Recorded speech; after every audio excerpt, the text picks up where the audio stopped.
What's poppin'? Nice mic, my bad. Should be better now. Should be able to hear me now. Hold on, hold on. Let me make sure.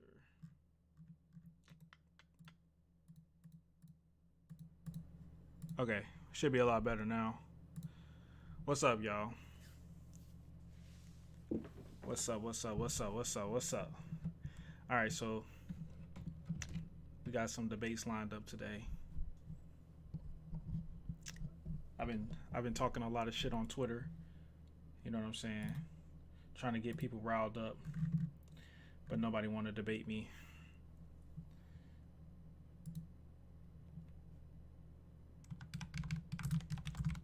Nobody want to debate me, man. But I got so we're gonna be debating someone who was in I believe the first episode. I believe he was in the first episode. Dylan, if you guys remember him. You said soft? My voice is still soft now? Oh, you saying they're soft? Audio is really low? Oh my god, bro. Okay, hold on. Alright. Let me turn it up some more. Cause I'm not trying to have y'all hear my computer, bro. My computer is loud. Ain't no way y'all can't hear me now. Y'all can hear me now, right? Wait a minute. Yeah, y'all should be able to hear me now. What is that, Ymir Fritz colorized tweet? What do you mean, bro? That was just Ymir and Fritz having a good relationship. Ratioed by the ratio titan. Ratioed by the ratio titan, man. Ratioed by the ratio titan. Oh no. Anything but that. Anything but a ratio titan. Anything but that. It's low? How is it low? What's up, Vero? How is it low, man? Like, my shit is literally glowing up red. What the hell?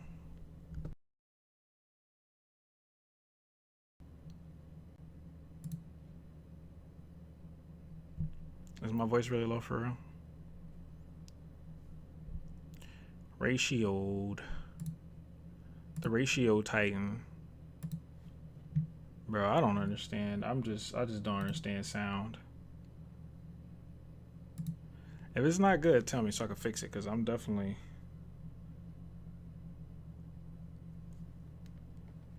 It's not good. It is good. It's not good. It isn't good. It's great. I'm good for real. I feel like it's good because these are the same, like, things it hit. Okay. Well, I just got to trust y'all. All right. So let me get on Disky.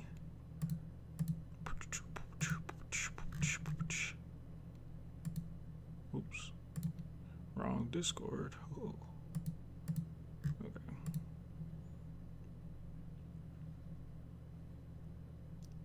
It's good. Dead ass. Dead ass.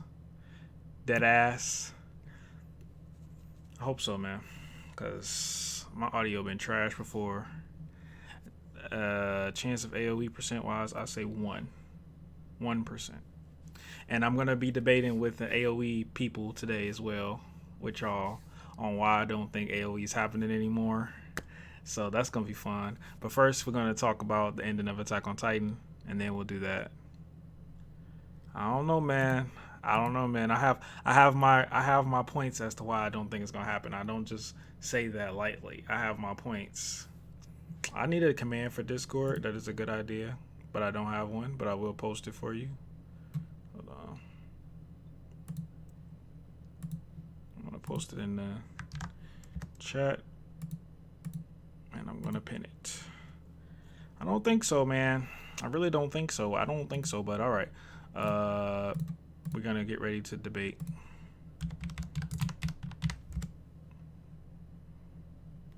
Make a TikTok and post clips of you or blow your channel up. I have a TikTok, but I don't know. I really don't know, because people I actually know in real life follow me on TikTok, so I don't want them to be like, damn dude, you're a fucking nerd. You know what I mean? If that makes any sense.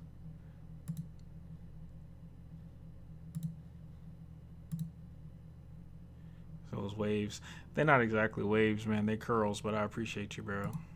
I can't get waves, man. I try to get waves. I used to always like brush my hair all day and have a do-rag on. It's like I have like weird ass hair, bro. I don't know what it is, but my hair is like not normal people hair.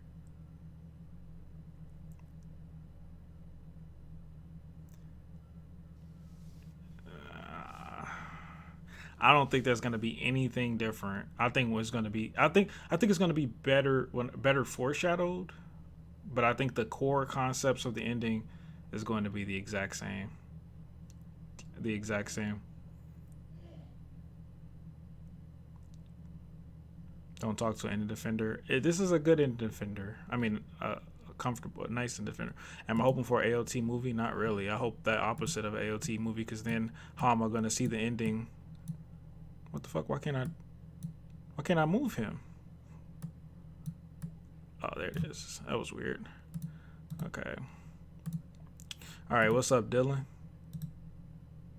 Oh, okay. My mic's working. It told me I didn't have the right to speak in here yet. Hi. I'm good. How are you? What's up, man? You guys hear Dylan good? I think they can hear you good. Dylan, like I said, was on I believe it was the first episode, if I'm not mistaken. It was the first or second episode, where we had a debate, and he said that he thought that the ending was good, not great. It had its problems, but he thought it was good. And Yes. he thought Nisiyama basically stuck the landing. It was good enough to where it didn't like make the story any worse for him, right? Yeah, basically. Okay. Didn't detract anything. Didn't add a whole lot. Didn't detract anything. Okay. So ever since our last debate, I've had a few more questions come up in regards to this story and the ending, and I want to run them by you to see your opinion before we get any further into it. Now, one of the questions that I had in regards to Aaron's psyche, I guess you could say motivation, that a lot of people are not able to answer for me, and that is, well, I gotta remember if you stand on the side of the camp or not. Do you believe that Aaron was doing what he did for his friends, obviously, when he destroyed 80% of the world? But do you also believe that he was doing it in a form of like selfishness, as a form of like something that he just wanted to do? Like it was just like a goal of his, where maybe not entirely to protect his friends, but also just out of his own lust for violence? Um, Not entirely. I don't think it was out of a lust for violence, certainly. I do think it was a selfish desire that he had. He says as much, but I think it was more out of disdain for the world that he saw. It was a selfish desire that he had because he hated the world as it was, not because he just liked killing. Okay, so you I, don't so you don't believe in that theory that's been going on around lately. Not in its entirety, no. I would take issue with a bunch of the points. Okay, cool. Okay, so all right, so you don't believe in that. What about Ymir? Like you said last time, you don't think Ymir was a was handled properly. Didn't you say that? Yes, I don't think she was handled perfectly. I don't, I don't know that we have enough period about Ymir to know definitively. I've even been wondering, can she even see the future? Because everything she does, she could have easily done after they happened. Like sending the memories back to Aaron could have happened after 122 or after 138 rather. Um, we don't know enough about Ymir or paths for me to feel satisfied in Okay. that conclusion. Okay, but so if but the whole entire reason that the story of Attack on Titan happened was because of Ymir. Yes, she was the impetus for the story, but she wasn't the only thing driving the story. No, absolutely not. But don't you think that an origin of a story is kind of important that origin be fleshed out? I do think the origin is an important component, yeah, but I would also say that in a story that spans 2,000 years, she being the driving off point of that whole thing isn't nearly as important as a story where she it would how do I say this? It would be different if Grisha wasn't fleshed out enough than if Ymir wasn't fleshed out enough. Grisha was a primary driver for characters we directly interact with.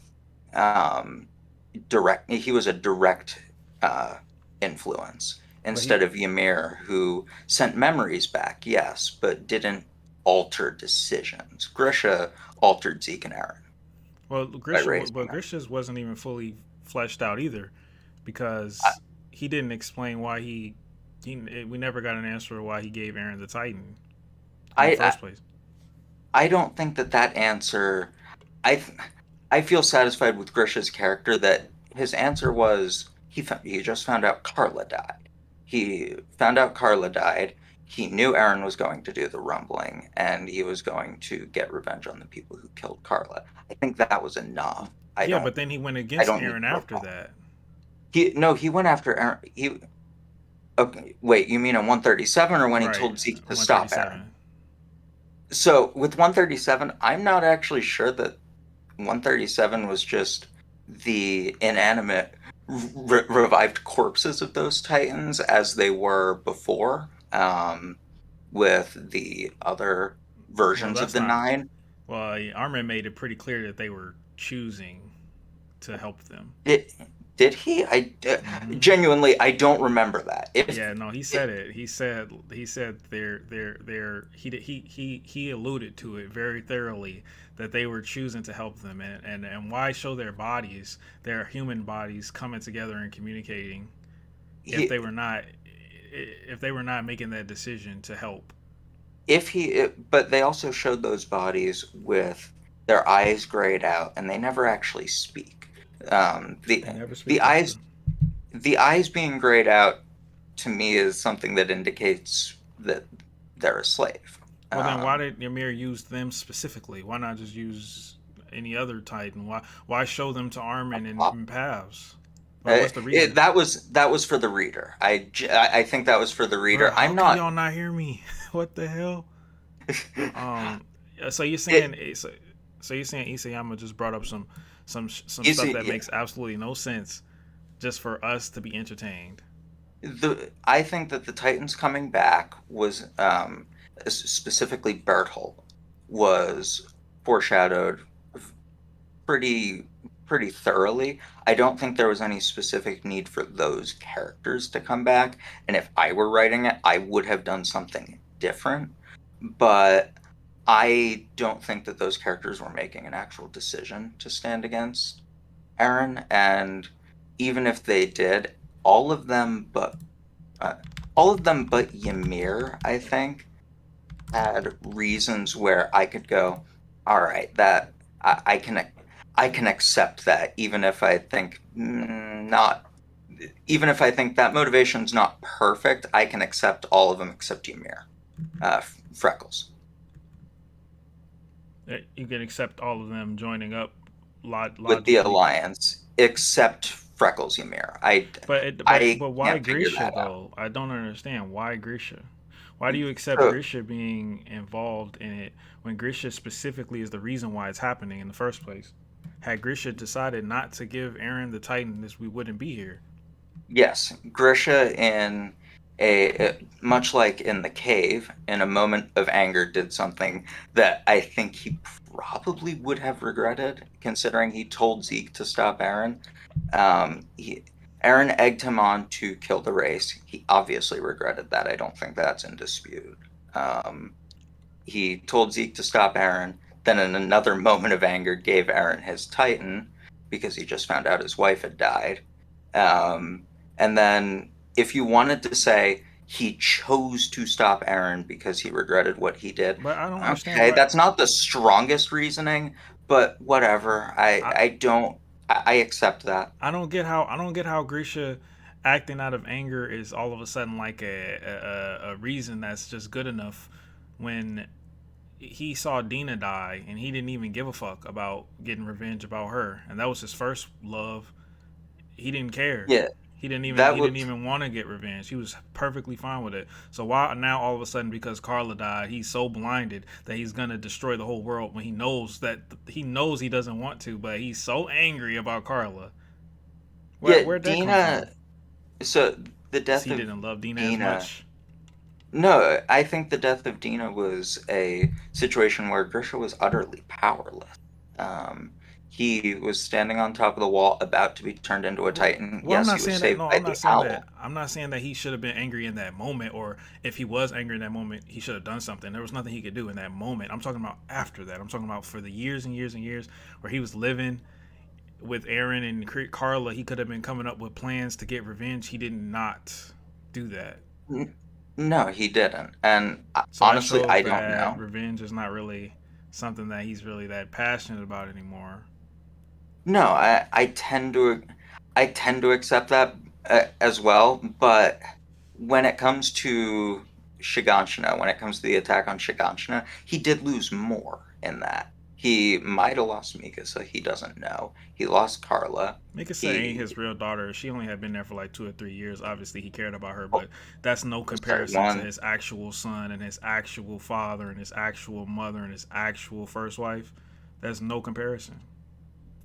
I I'm sorry, somebody came in. I'm sorry, could you Yeah, repeat that one more time? I'm sorry. I'm saying I understand Mikasa was his kind of daughter, but at that point, he'd only known her for a few years. She his family life that he had with Mikasa, Aaron, and Carla does not outweigh his family life that he had with Zeke and Dina. If he was not angry and pushing for revenge So, after the death of Dina and losing his whole entire life, everything he ever loved, if he was not pushing for revenge at that point, why would he do so it just because Carla died? And why would he do that? So when Dina died, he had basically accepted that that was his fault. It was his mistake. It was him pushing Zeke, that he was a bad father, and that's Mm-hmm. the reason this had happened. That's right. That so I think he would.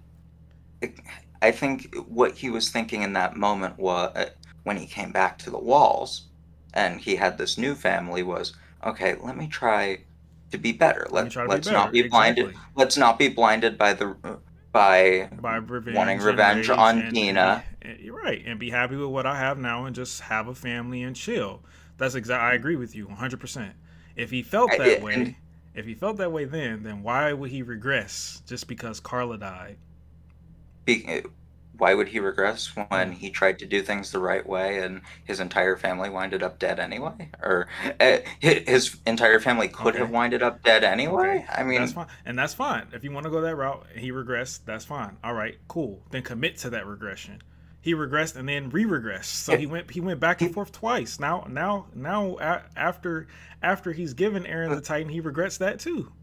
like I said, I don't think that that motivation needs to exist, but also character progression and regression isn't a straight line. There are regressions in many different directions. Grisha has unstable emotions. I think that's fair to say. Yes, I Um, understand that, but to say he'd go back and forth twice on the same thing. This is the same concept. Either let go of revenge or push towards revenge. Same concept. He goes back and forth on it twice. yes, he does go back and forth on it twice, Why? maybe. Again, I don't think that the And motivation hold on, wait. for Let the me. second regression needs to exist. Well, let me hold on 1 second. Let me get back. Let me read the chat because some people are saying something. Grisha's time was running out, so he had to pick someone. No, he did not have to pick Aaron. He could have picked someone. He did not have to pick Aaron. There was nothing in the world that says he had to pick Aaron. If he knew for a fact what Aaron would do, he could have picked anybody else. But he picked Well, Aaron. He didn't have to. I, see, I He this is where didn't we get into the literally did whole not have to. timeline thing. This is where we get into the whole timeline thing. These things had to have happened this way Oh because he no, not the sees that they happened. predetermined, not the predetermined theory. All this man had to say was, "Hey, bro, come walk into the forest with me, and I'm gonna and stab him with a fucking sermon." That's it. It's all he had to do. Who though? Literally anyone. Keith, yeah, Keith, fucking Irwin, Levi, anybody, even Mikasa, anybody, literally anybody would have been better than Aaron if he knows for a fact what Aaron's gonna do. Why in the universe would he but pick also Aaron? but also there would be a paradox there because okay, say he doesn't pick Aaron, then Aaron never goes back to goad him to kill the race Mm-hmm. family and take the founder in the first place. Therefore, he never goes to the Well, see, forest that's to the give the thing. founder to anyone. This is the thing. I don't believe that Grisha would not have done that if I don't believe that Grisha would not have done that if Aaron had not told him to do it. And I don't understand why people are acting like Grisha did not have autonomy to make his own choices. If Grisha had not if Grisha had not done it in that moment when he dropped the knife, they would have killed him. So he was gonna do it. Aaron's moment was more so of like I think more so for entertainment than anything. Honestly, the argument that I had was it was just a coincidence that Aaron happened to be speaking to him at that time when he was going to do it. But he would have, if he had not have killed them, which thought they was going to let him leave. No, he would. Frida would have killed him anyways. He wasn't going to lay down and die. See, in that moment, I'm not sure what Grisha was about to do, honestly. He He he had two seemed choices. utterly broke. He seemed utterly broken when he dropped the knife. I'm not sure he would have stood back up. He might have, he probably would have, Well, but I'm either also that or not convinced die. that Frida would have killed him. She There was was literally another about to option. transform. There was another option for Frida. Just wipe his memories. Nah, she was about to transform and kill his ass, bro. If just wipe his memories was an option, she would have just done that right away without even fighting him. Why she take the risk and fight him? I don't even think that was an option. See, we'll never know because Aaron acted and talked to him, and that seemed to be the driving impetus for Grisha to transform. Maybe he would have, maybe he wouldn't have. I genuinely don't know. Okay, that's true. Neither one of us know. But the point is it's inconsistent storytelling to have this character go through this extremely traumatic experience, learn from it, grow from it, become a different person, and then regress back, which can happen. Good storytelling has done that. Have a character regress on the change that they make. It can happen. But then change again. That's the part where you lost me. Change again at Again, the I end of the don't. story for no reason. Again, I don't. For that Titan attack, for those Titans to come into the battlefield and change sides and go after Eren instead of the Alliance. I am not convinced that they had any autonomy at all in that moment Then because why did Isayama put this here? Why are they saying thank you to these people? Why are they appreciating them if they had no choice? for And why Pop, did Ymir even bring them here? why did Ymir bring them where? To the To battlefield? Yeah, no, yeah. Why? No. Why did Ymir bring them to paths to see them, to see Armin and Zeke? Why did Ymir bring Armin to paths? All these questions. If it wasn't to show that these guys were making the decision, what was the point? Why not I just have them fight Aaron in their Titan forms? Why show their if human forms? if they were making the choice, why not show them making the choice? I mean, I Well, that's what I'm I saying. They don't are think it. making the choice. That's my point. They are making the choice, But and by showing them, if they were making that choice, I think we would have had seen them make dialogue that choice. through Had dialogue. maybe even just a line or I feel like they draw them in a way that doesn't portray them as mindless slaves He with no did draw that. She eyes. did draw them ways and that didn't portray them as mindless slaves. They were all standing there. They all walked up. Th- It chose to stand there, They appeared and with they no held Armin like eyes. he was a fucking angel. They appeared with no eyes, No, they which have in eyes. the Look at the stream. They have eyes. let me check the chapter again, but I'm They pretty have sure eyes. Zeke and they Grisha were both have eyes. pupilless. They have pupils and all. I'm scrolling through the chapter because I don't want to be talking out my ass. They have eyes, bro. Okay, I'm looking at the chapter. Grisha and Savar's eyes aren't there; they're covered by glasses. Scroll down. Berthold doesn't have Yeah. Now Berthold. scroll to the next Okay, page. there you go. There you Yeah. go. Okay, Uh-huh. you're right. Okay, I will accept that. I did not remember that in the chapter. That is my bad. It's all good. But it doesn't make It, any sense. And then, like I said, you see the page of them holding Armin like he's a fucking god. Like, clearly they chose. That's what Isayama is showing us. They chose, even though they're not talking, they chose to help the same way fucking Sasha chose to salute Jean and Connie, even though she didn't talk. It's the same thing.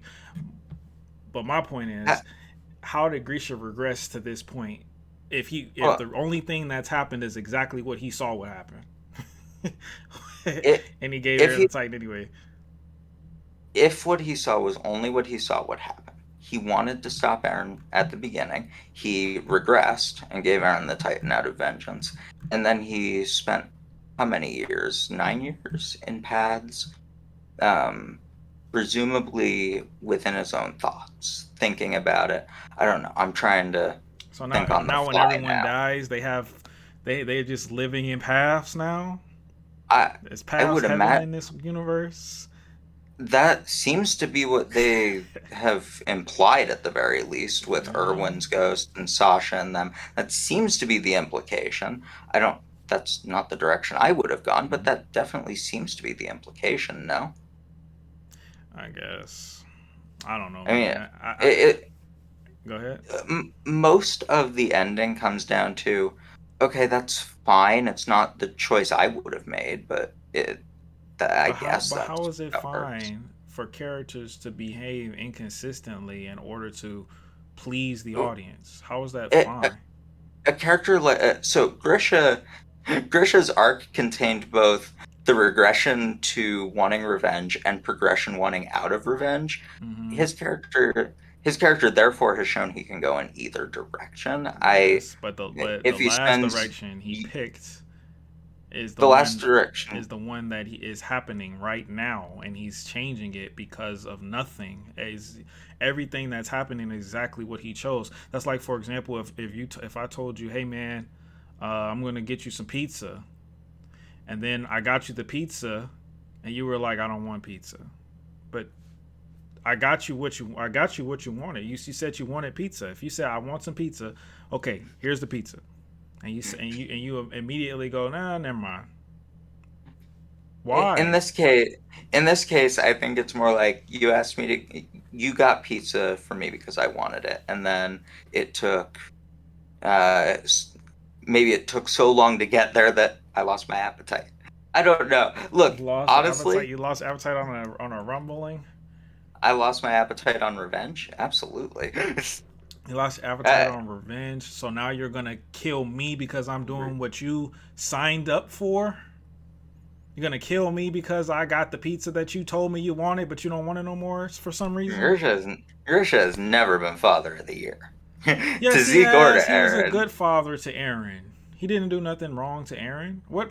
He How was didn't. he? How was he a bad He father didn't to do. Aaron? He didn't do anything wrong to Aaron, but he also didn't really understand Aaron. Well, I think how do you that's understand a fucking psychopath? That's not his fault. that's that. Well, Dexter, but Oh fair. my god. Most parents do. It's Fair hard enough. for him to understand that his son was built like that. I Yeah, mean, that his son's a but he crazy person. tried, but he tried, and that's all any father can do is try. Absolutely. Absolutely. That's all any father can do is try. But at a certain point, you have to make your own choice.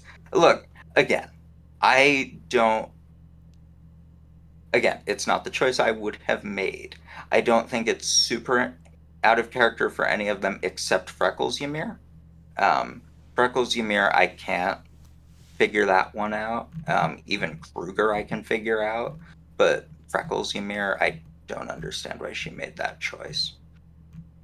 Because it's fun for the audience if all the characters that they remember team up for some epic battle, even if it makes absolutely no sense whatsoever for their characters. That's why. But see, almost the entirety of the main cast, I would have guessed they would be in the Alliance anyway. Really, you would have guessed that Levi would have been in the alliance. You would have Yeah, guessed they that established Mikasa would very, have been in the alliance. yeah, If somebody told you when you first watched Attack on Titan or read Attack on Titan, like before you found out about the outside walls or whatever, and what was outside the walls, and they said one day Mikasa will choose the world over Eren. yeah, that was where I always thought her arc was going. And as far as Levi is concerned, they established back in the female Titan arc that he hates excess death, even if it's for a plan that he thinks is valid and viable. He despises excess death, He despises X and death of his comrades. Yes, no, but yes. the people in Walsina weren't his comrades. They were civilians who had nothing to do with the female Titan conflict. Well, obviously, but I'm saying what I'm saying is people who are on his side. People who are on his No, side. I don't think He that's couldn't care less about he couldn't care less about someone like Zeke. well, Zeke's an enemy combatant. He's That's what I'm saying. not he's not an enemy civilian. I don't think Levi's down for killing enemy civilians. I mean, for him to accept the rumbling, he would have to believe that every single person outside the walls was an imminent and immediate threat. He would have to believe every single one of them was on their way to kill the people in Paradise, and that's not a reasonable thing for him to believe. Okay, but Levi has willingly gone with plans, sacrificing his own combatant comrades time and time again. Yes, but this is also an order of magnitude larger than anything he would have had And to so has accept been the before. rumbling. Yet the rumbling was an order of magnitude larger than any plan. Irwin's plan in Walsina, which he already didn't like, sacrificed what, maybe 200 or 300 people? I think that's a fair estimate. Sure. The rumbling was going to sacrifice 95, 99% of the population of the Who world. cares? Levi, that's the entire point. Right, but That why? because he hates excess death. He doesn't like when innocent people are brought into a plan unnecessarily. That that is what the female Titan arc established to me. So, because these innocent people that he never met before are on the outside world, he's going to set up an alliance with people who actually did kill his combatant, did kill his team, did kill people he actually cared about, in order to stop this person who's clearly doing what he's doing for him. Same goes for Jean, same goes for Connie, same goes for Mikasa, same goes for Armin. All of these guys are willing to kill this man based on the fact that he's doing something for them that they completely understand that he's why he's doing it. 100%. Yeah, that he is doing something for them that they cannot accept. The alliance to me was never, other than maybe for the most altruistic of them, to me, the alliance was always about soothing their own consciences. They couldn't accept a plan where they lived while 99% of the world died. They couldn't morally accept that, so they went against it. It was, to me, it wasn't necessarily about, oh, we can stop this. Because I don't think they believed that, and I don't know that that was ever in the cards until it happened for them. But they they were basically going on a suicide mission to soothe their own consciences. I don't think they ever actually believed they could stop Aaron. And I think Jean laid that out pretty clearly that there was nothing they could really do. Luckily for them, that they got Deus Ex Machina into beating Aaron because Ymir wanted them to beat Aaron for some reason. Or Interesting, huh? Or I would also say that it's also partially because Aaron just he couldn't really kill them. He didn't. I don't think he was ever mentally I strong mean, he enough didn't to really. kill them. He really didn't have to kill them at all. To be honest, to get his mission complete, he did not have to kill them. He No, could he have would have just just had to subdued force them. them. Yeah, could Just have just subdued them easily. But other than taking away their Titan powers, no, the same way he swallowed Armin. yeah, and then Just then to make Armin ended several up in Titans swallow. paths. Just make yeah, that was a part of the plan. Obviously, that's why Ymir was standing there. Ymir's the one who put him in paths. But even if him being in paths, if he See, just stayed I, there, how do you even get out of paths? It's just so much stupid shit. Like why would Ymir, the one who wanted to do the rumbling with Aaron, bring Armin into paths, unless that's what Aaron wanted him to do, wanted her to do? I, no, Aaron didn't want Armin in paths. I think that's. I So I why don't would think. Ymir do that then? How did Ymir even know she knew that Armin was the one to bring? Oh yeah, she watched everything. I forgot on the Yeah. TV. So immediately following 139, there were some things that didn't quite work logically for me. So I wrote in about a minute, not a minute, like a week. I redid 137, and the way I had it was Zeke actually summoned the other Titans, and he summoned the previous royals from Karl Fritz's line, because that would have made sense. The Fritz family would have opposed the rumbling. They would have fought Aaron, and Zeke and Armin were the ones who got out of paths and got into paths.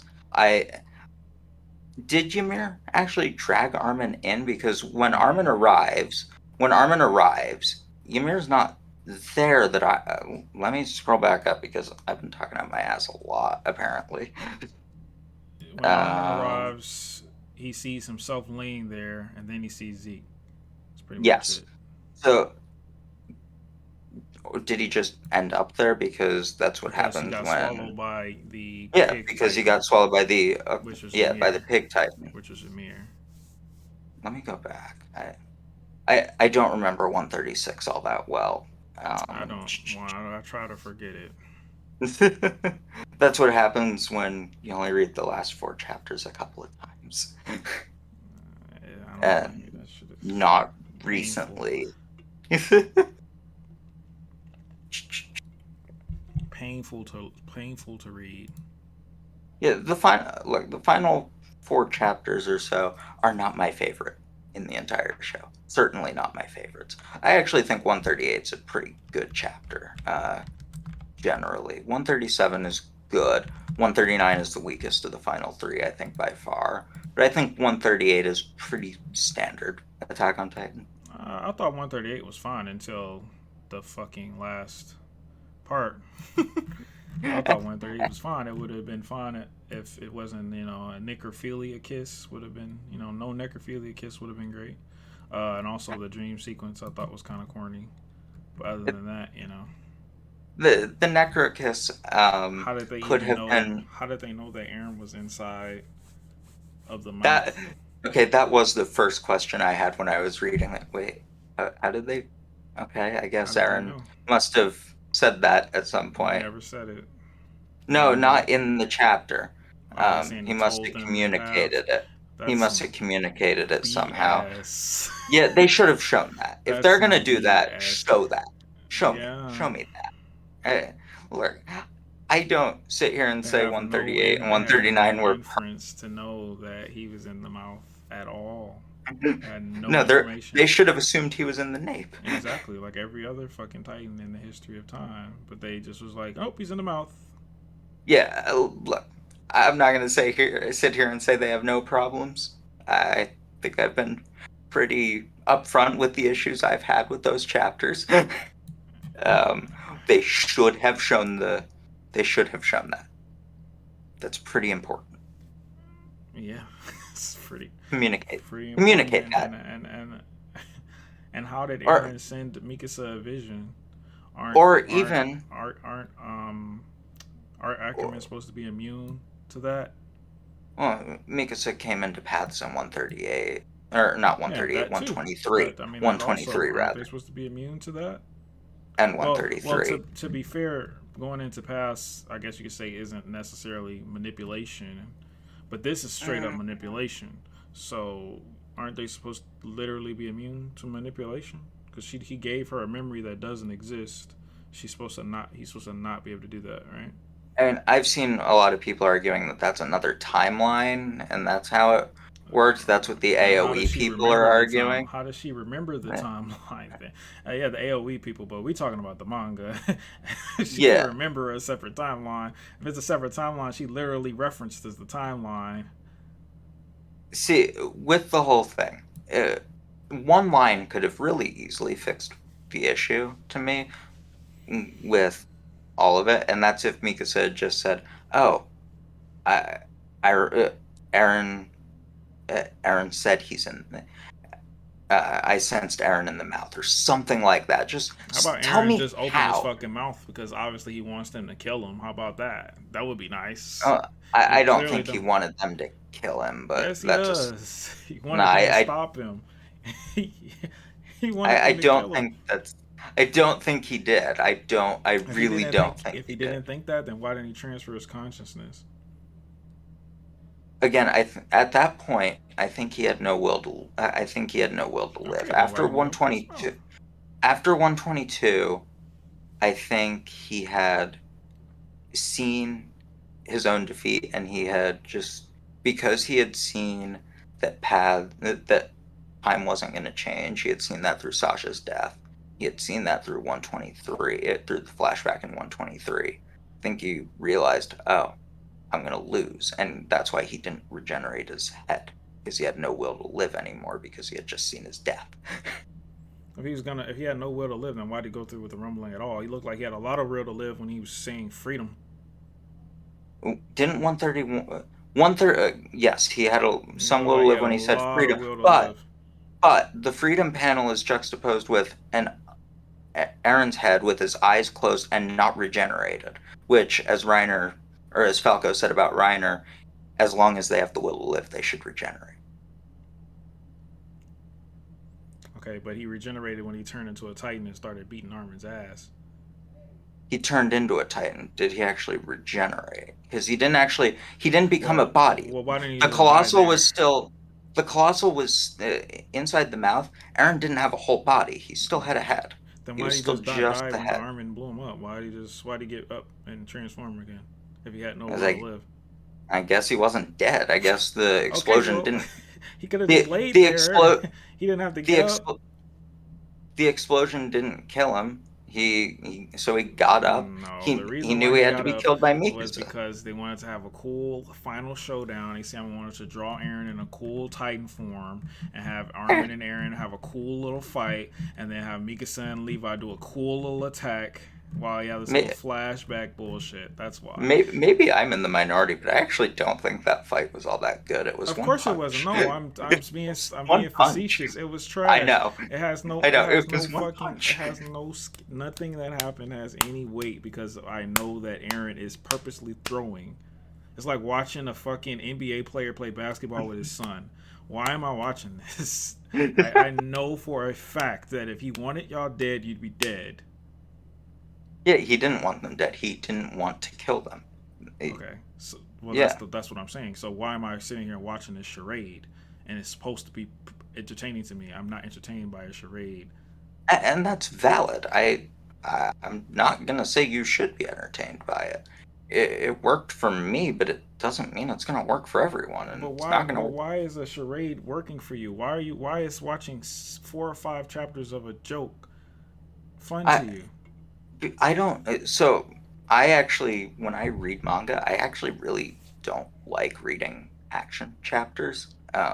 The I don't find action translates well into Me manga. neither.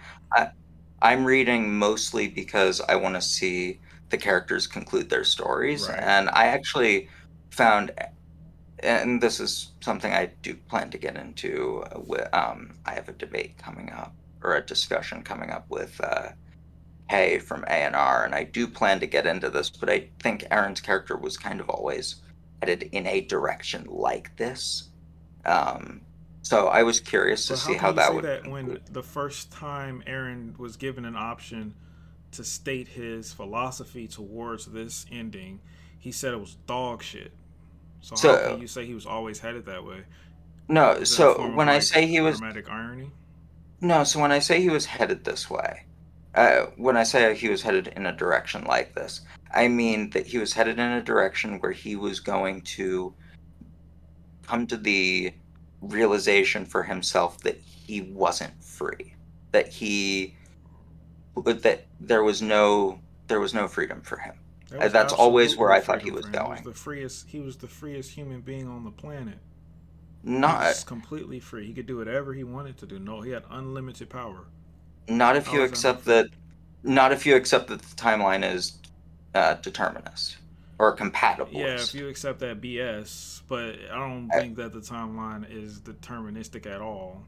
Not even a little bit. Because if that's the case, then why did Aaron even try to change it? Why no, even because bother? that well, okay, when because Aaron, the way I see it, after Aaron got the memories of the future from Historia, when he kissed Historia's hand, Hmm. he was just acting out what he knew, not acting out what he knew had to happen. He was working towards a future he knew was going to happen. That's confirmed. He was working towards that Then why go scenery. to Marley? Um, Why go to Marley? because Why get the Warhammer? Why uh, turn his friends against him? okay, why get the Warhammer? I don't know. The Warhammer was kind of forgotten about in that final arc. Say the The least. Warhammer was forgotten about. Period. Say After the the final least. battle. Um, but sorry, I lost my train of thought.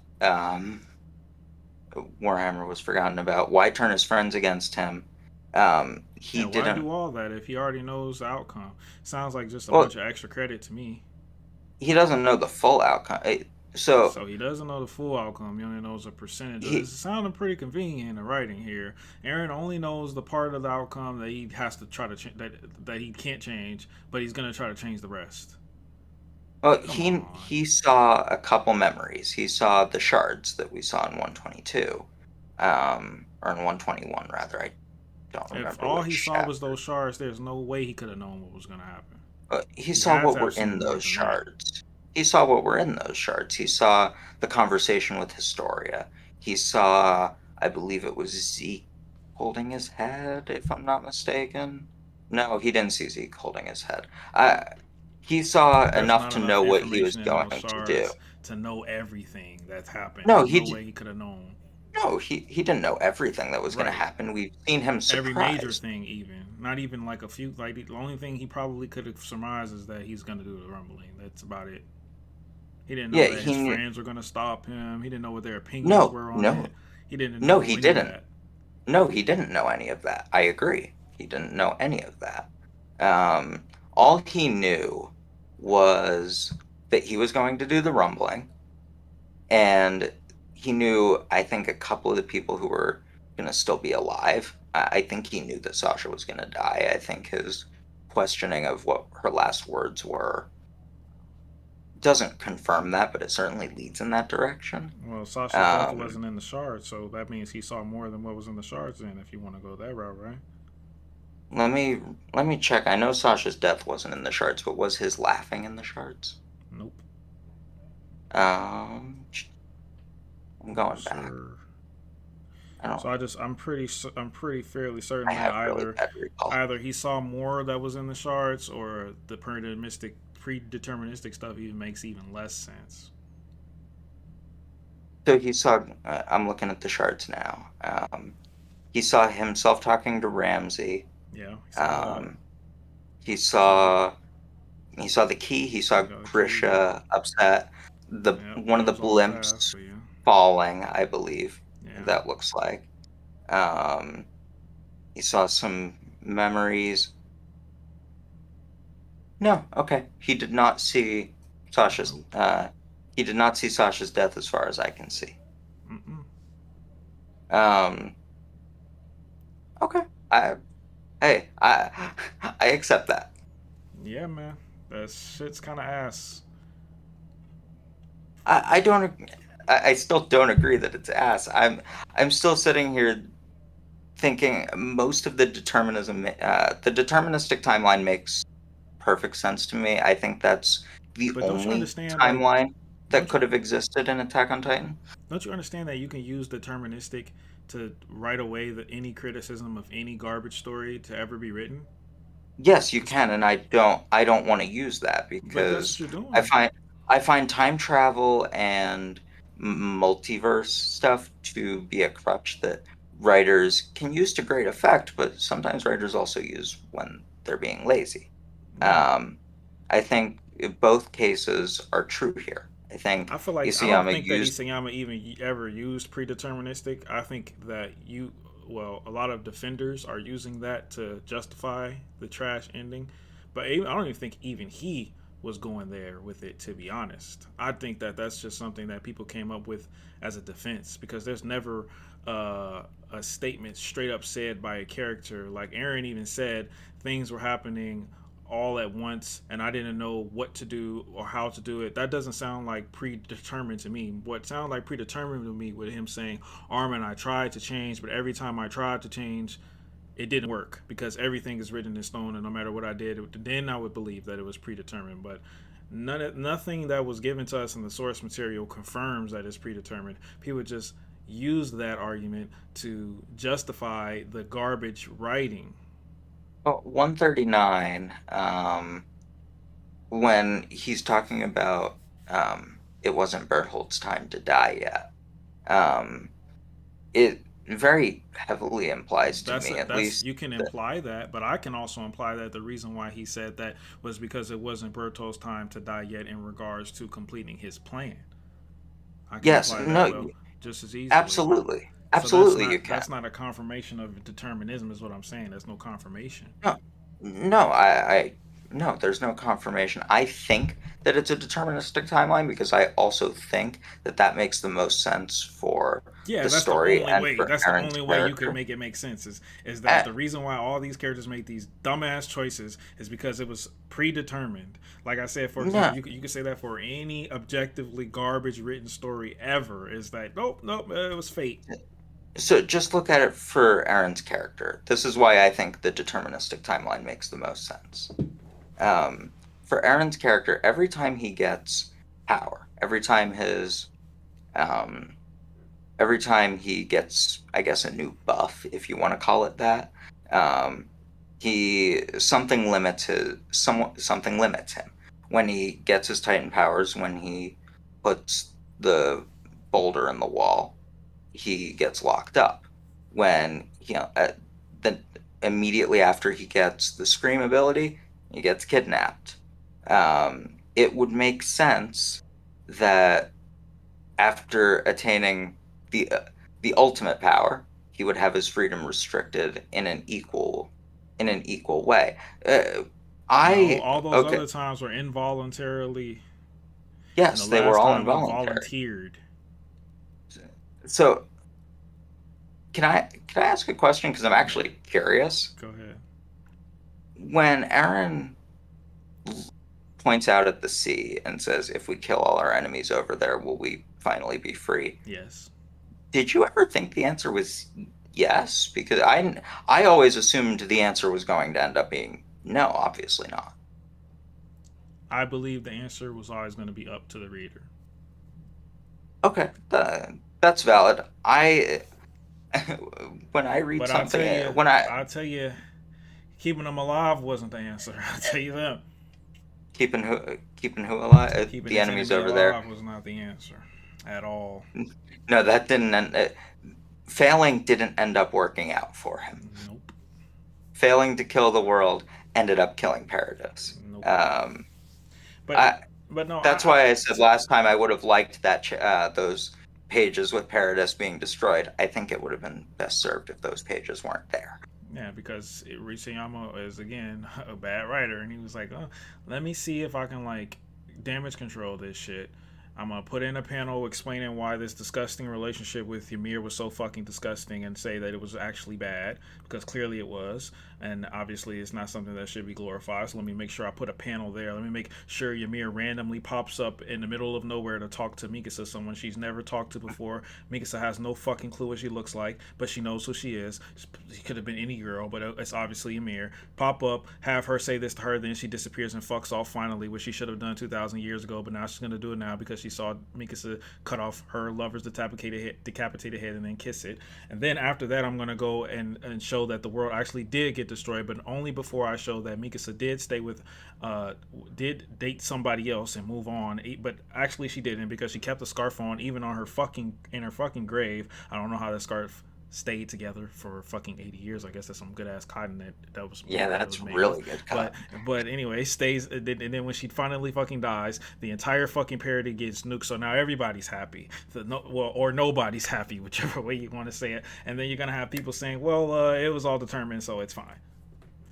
No, I mean, I think okay, on the Ymir thing, um, since reading 139 the first time, I've gone the opposite way on two different plot points.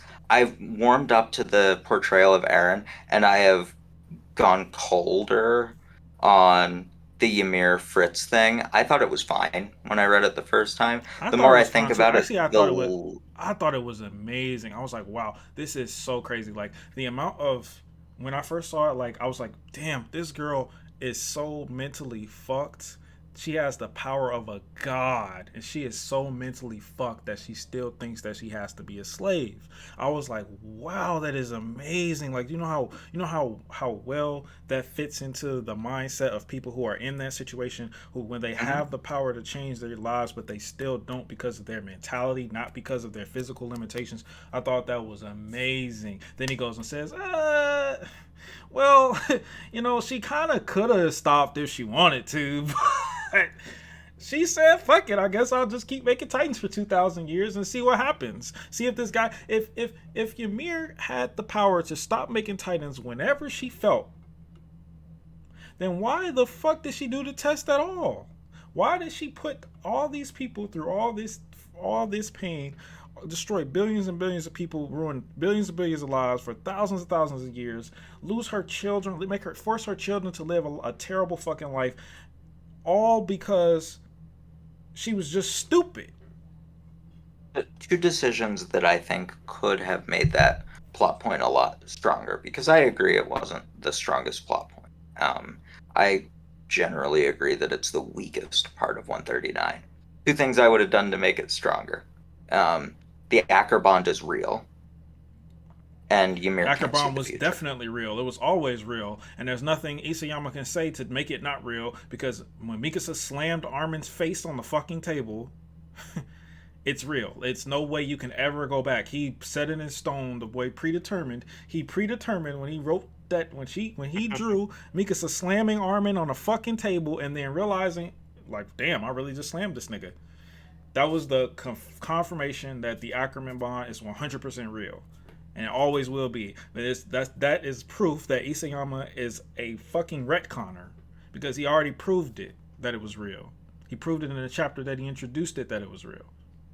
Yeah, I would have had to edit that around a bit because I think there were some things in that discussion about the Ackerbond that just didn't make sense. Like the headaches, that just doesn't It connect doesn't make any with. fucking sense. I mean, it doesn't make any fucking sense at all in the context of the story now, because apparently the headaches was Ymir trying to contact Mikasa.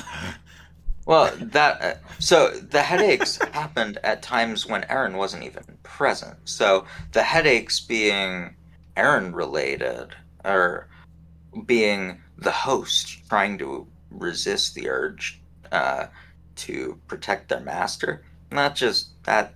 No, that That doesn't doesn't make connect. sense. No. No, it makes no sense. So if I were going to make the Ackerbond real, I would have changed that as well. I Yeah, think there's parts of it that makes it that not real, but then the slamming on the table makes it real. So this that's why I said like the it. table scene is so bad, but that just shows how bad the fucking the fucking writing was. See, I think that Mikasa slamming Armin's head on the table while being a knee-jerk reaction, it No. wasn't consistent with how she behaved Yeah. prior. No, it wasn't. It wasn't at all consistent. Yep, she never did anything like that before until this was brought up. But she did it. Yeah, But she did it. there are, But she did it. yeah, going all the way back. I mean, I have issues with the story even before the time skip. Yeah, Uh, me too. I mean, I haven't read I didn't read the Uprising arc in the manga, and I've heard this is different, but I didn't like them making Historia queen. I think that goes back on what Yeah, she it was said in just the out of cave. nowhere.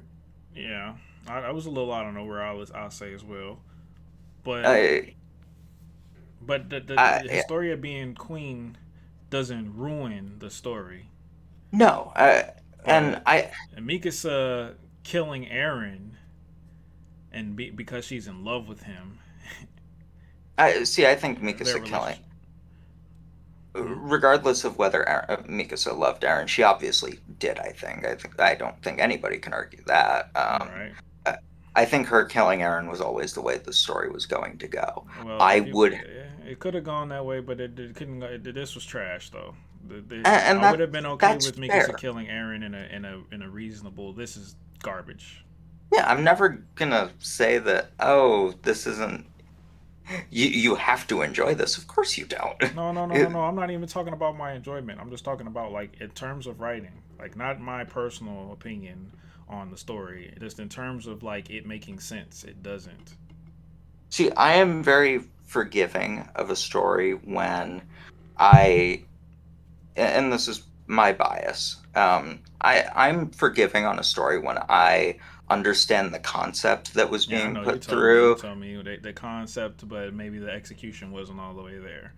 Yeah, I'm Uh, biased on that, yeah, I and feel you. that But is this concept really that revolutionary? Is this concept really that crazy? Like this is basically just Romeo and Juliet.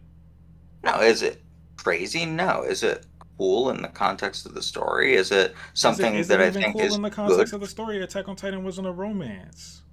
No, it wasn't a Romance wasn't even romance. important until the L- last chapter. So l- how is I, making the entire story based on a romance good to you? I think that love was a theme of the story Love, from, not romance. yes, and I think that's the important distinction. Yes, Love, not romance. yes. But they And I turned into a think, romance though when she kissed his decapitated skull. It's definitely romantic. Why are you I kissing him on mean, the lips if it's all you care? If it's about love, love is not a physical thing. I mean, I don't think her kissing his decapitated head is romantic at I don't all. think it's I mean, romantic either, but apparently Isayama does. I don't think it's romantic at all, but the way that was framed was 100% romantic. I don't even think when I read that panel, maybe it's just how I viewed it, but when I read that panel, I didn't get the sense that it was supposed to be romantic. I got the sense that it was supposed to be horrifying. No, well, no, it was horrifying to you, And I'm happy to hear that it was horrifying to you. But the writing didn't write it to be horrifying because it was prefaced by a very touching, heartfelt, loving conversation between two characters that love each other so well and so deeply and want to be together, but they just can't seem to do it. And she never got a chance to kiss him. She never got a chance to show him how much she loved him. And finally, now that she's chopped his fucking skull off, she can finally plant the fucking smoochers on him that she wanted to do in the flashback when he first died in their little fucking memory or whatever. See you later, Aaron. While Ymir smiles in the background. It was 150,000,000% written to be a good, positive, cute little moment. It was not meant to be something that you were supposed to look at and go, "Oh, this is terrifying. This is disgusting. This is disgusting to watch this." No. If it was, then she wouldn't have been carrying his fucking skull in the next chapter for who knows how long and crying over his body at a tree.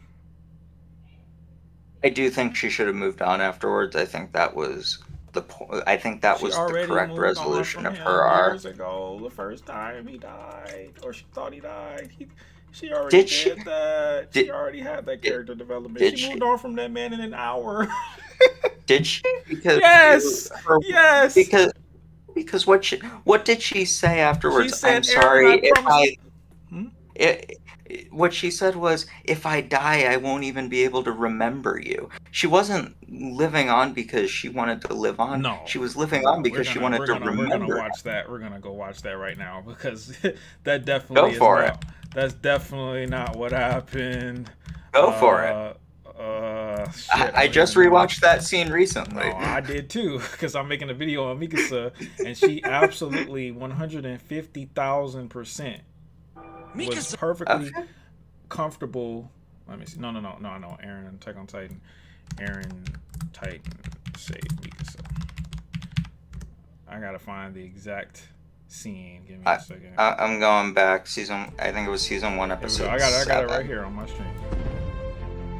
She was about to die. Mikasa was literally about to die because the last person that she had to live for was taken away from her, Aaron. She was literally about to die, but something in her forced her to fight. And it was actually prefaced that it may have been, with all due respect, it may have been Ackerman Bond, whatever.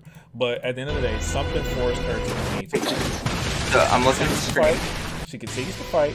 She says, "My life has no meaning anymore because Aaron's gone. My life has no meaning anymore." This is exactly the same way she felt at the end of 139.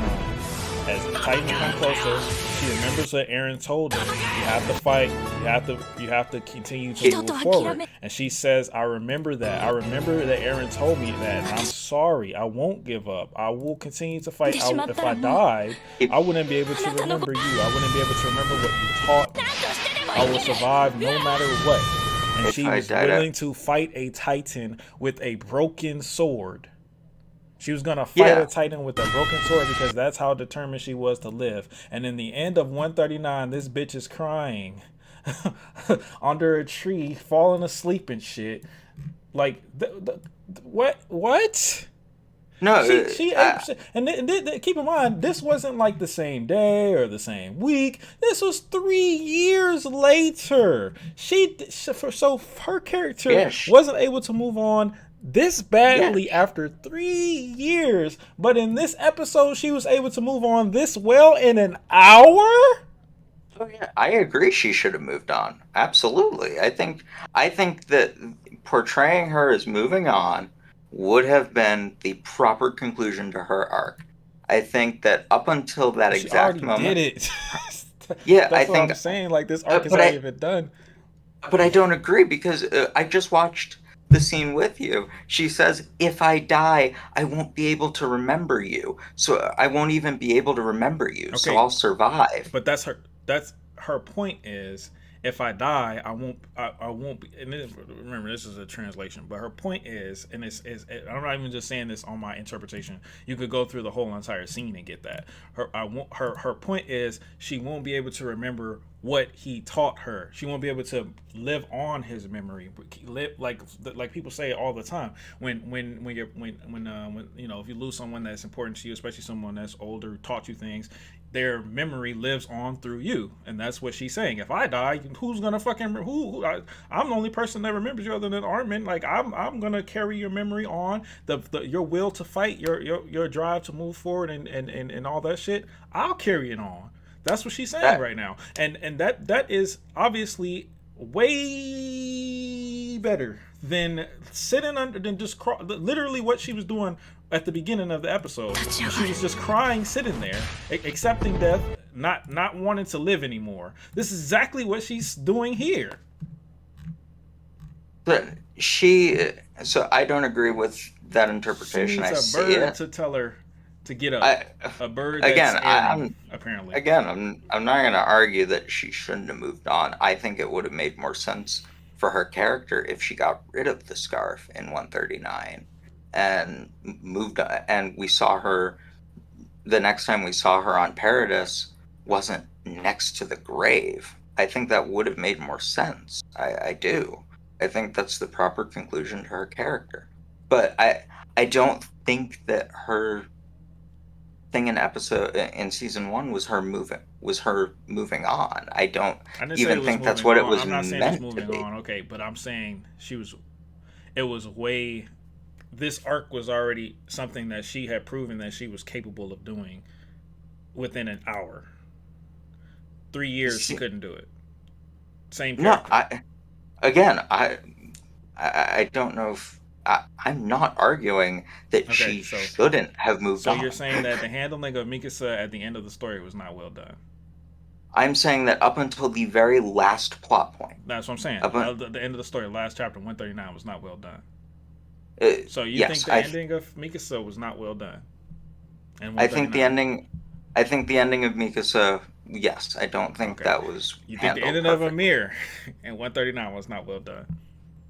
Yes, correct. I think the handling of Eren, Armin, Jean, and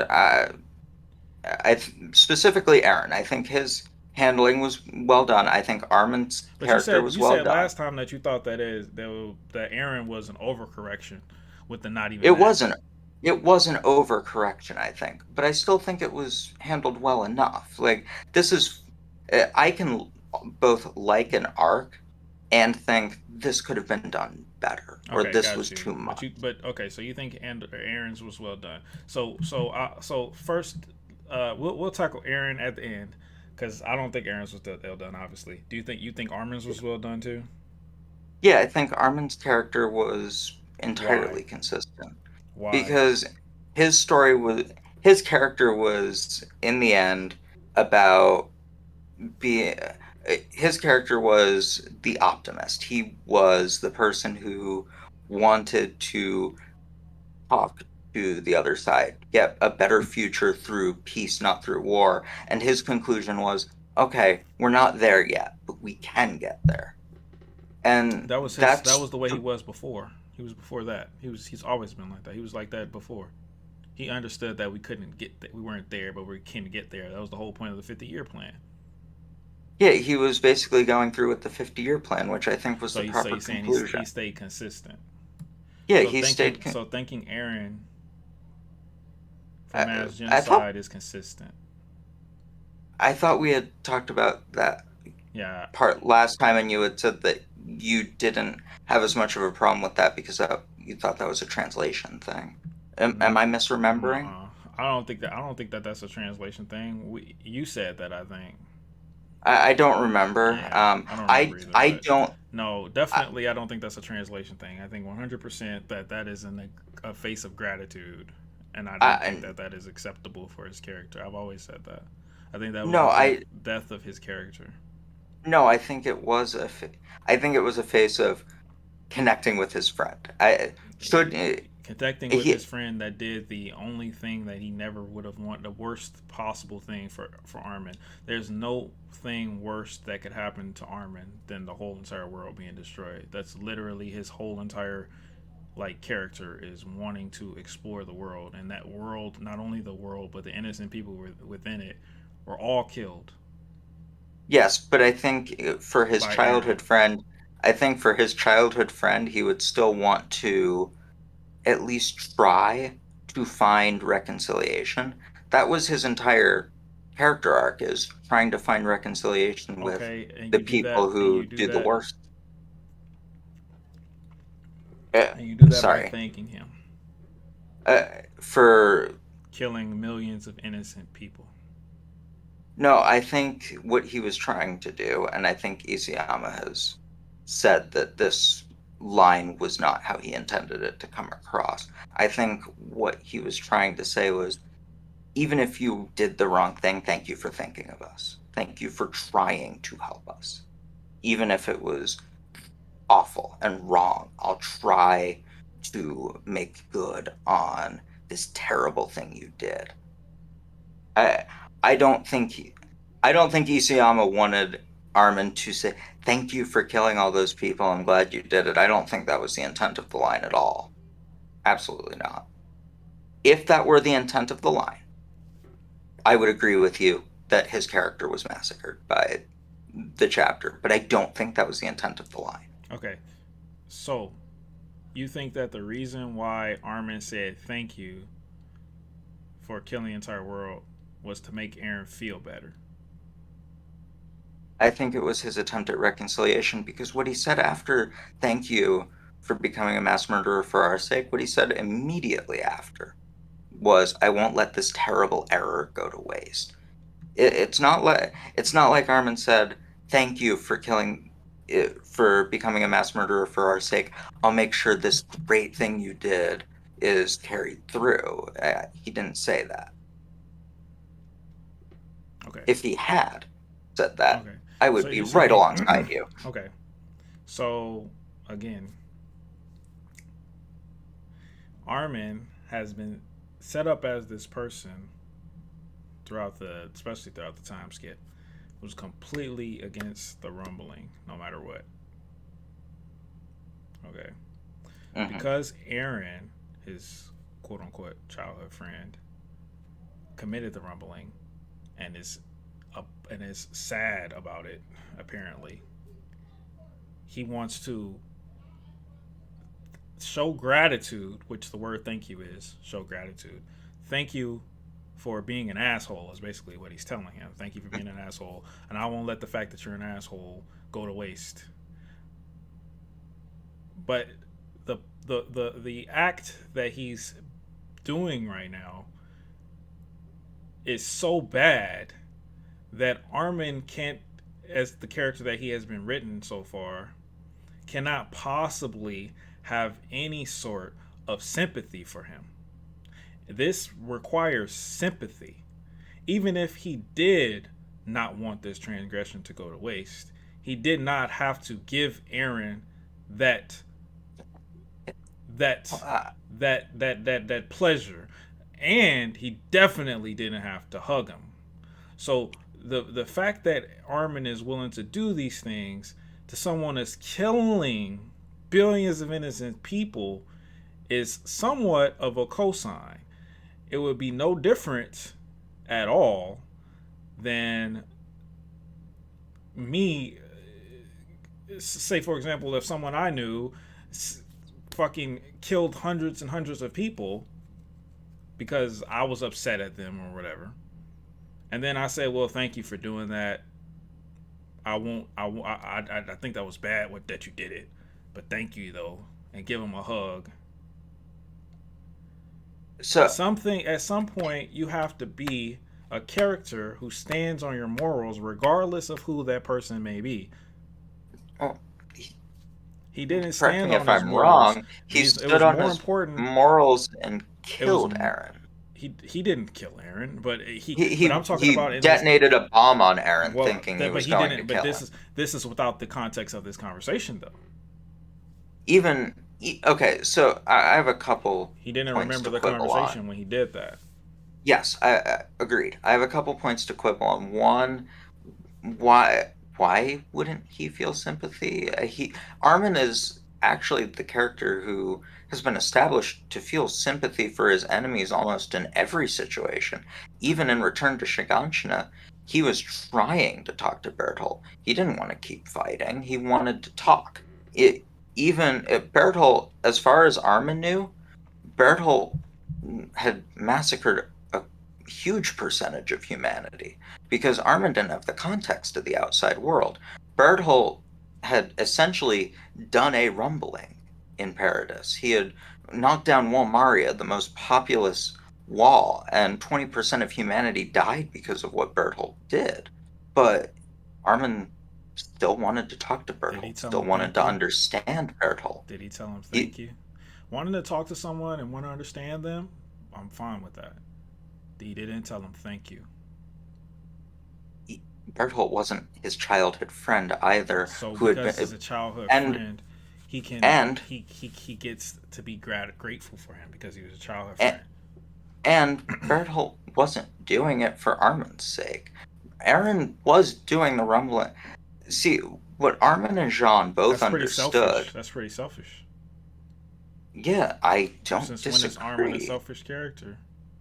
Armin is Armin is about a few things, and in the rumbling arc, as I already said, I think the whole point of the alliance was to selfishly soothe their own consciences because they didn't think they could actually stop Eren.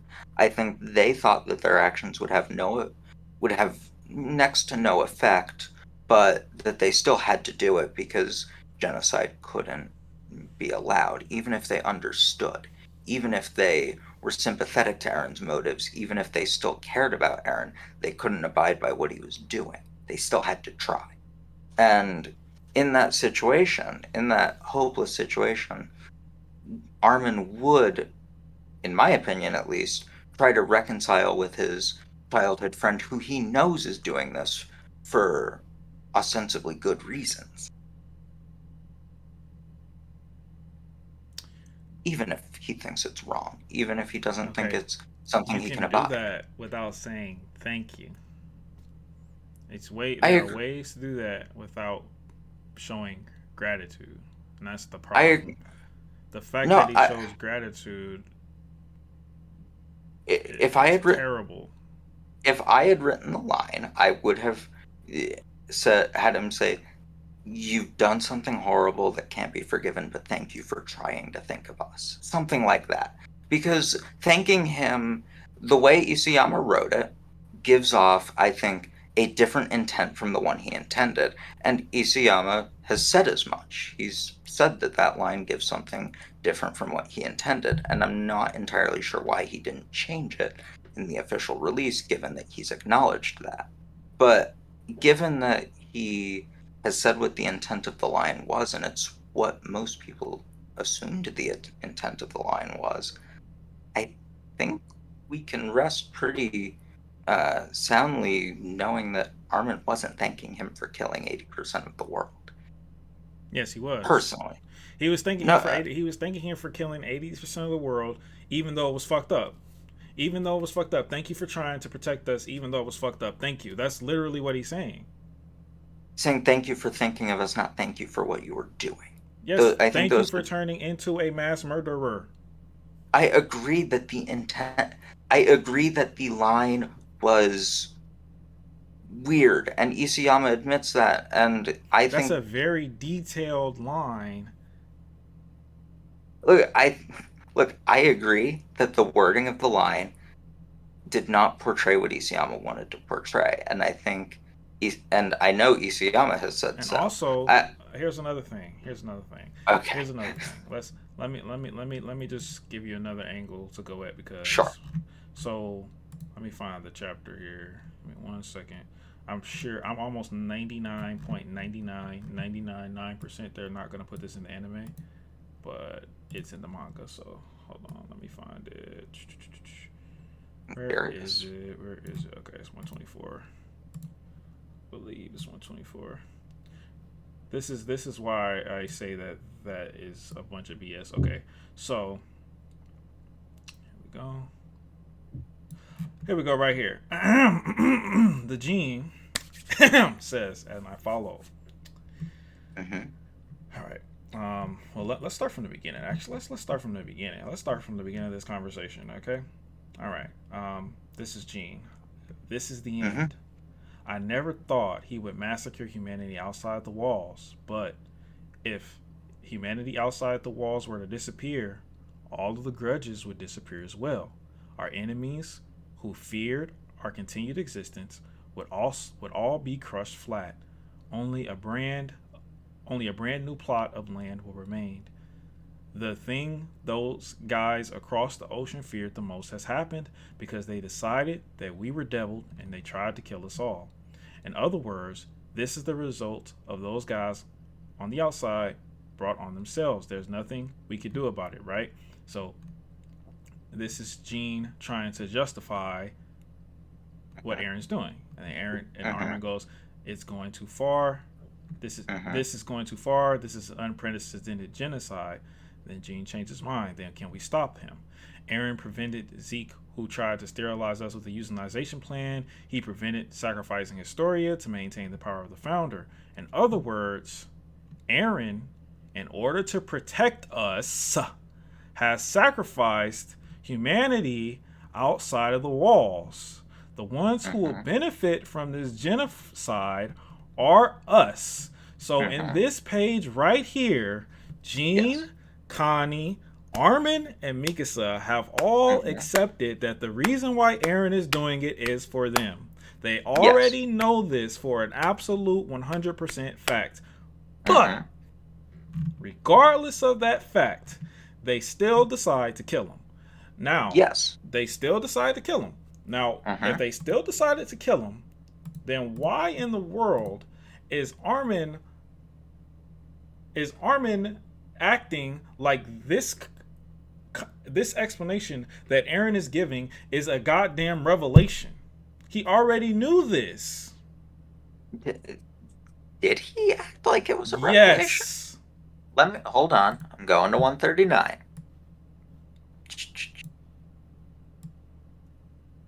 Um, the only thing that Armin, so I'm looking at the conversation. There are two things Armin is surprised by. I'll read the lines. He he has a reaction to 80% of all humans were killed during the rumbling. They won't be able to go to battle. And Armin replies, "Did you really need to go that far? Was this all? Was all of this really for our sake?" He was looking for confirmation of something I think he already knew. And the other time that he was surprised um, was, I believe, when Aaron implied that he was the one, or when Aaron basically said, "I'm the one who sent Dinah to my mom." That was the other time Armin acted surprised. Otherwise, his reaction doesn't betray that it was revelatory that Aaron was doing this. Right. And I Okay. So actually I'm gonna don't tell agree you that right that here. line will. I'm gonna tell you right here where he portrays that it was a revelation when he begs Aaron not to. There's got to be another way, and Aaron says, "I can't. There's no way I'll ever be forgiven for this." Armin. That's when Armin looks shocked, But and why? then, hmm, I think I know what line you're going to. The but why. yeah, So the but why is after Aaron says, um, sorry, I've annihilated most of the forest. yeah, I wanted to turn all of the land. Um, yes. so it wasn't He already even. gave he already gave the answer for why he wanted to do the rumbling like three fucking times, and he already knew it through Gene. Armin already knew the fucking answer. The reason why Armin asked that question again is so that Isayama could draw this dumbass page where he I, says it's because he always wanted to at any cost. But there's no reason on the universe for Armin to ask that question again because he already fucking knew. I think the reason he asked again was because of the first line on that page. Even if I wasn't aware of how this would end, with all of you stopping me. I still would have. I think that's the line he was going No, for how can you because, say that? That's a completely different sentence. He said I wanted to turn the earth into a brand new land. That's the question. well, it's two. That's So the it's that's two the one of sen- these questions. Yeah, it was. It's yeah. it, it's two sentences. I think he was because you're right. He had already gotten the first part of the answer, but see, at the beginning, Armin asks. Armin says at the beginning of the chapter, I get that you needed to. Did you push us all away just so you could set us up as heroes? Um, and when Aaron says yes, or Aaron says that's right. And then we come down here, and Armin says, and by the way, I think that line's a lie. I think that has to be a lie, because in the next part that we're talking about, Aaron says, I still would have done it even if you didn't come to stop me, which means that he wasn't trying to set them all up as heroes. And that's why Armin asks, but Oh, well, how why? can you? But that's what I'm saying. That.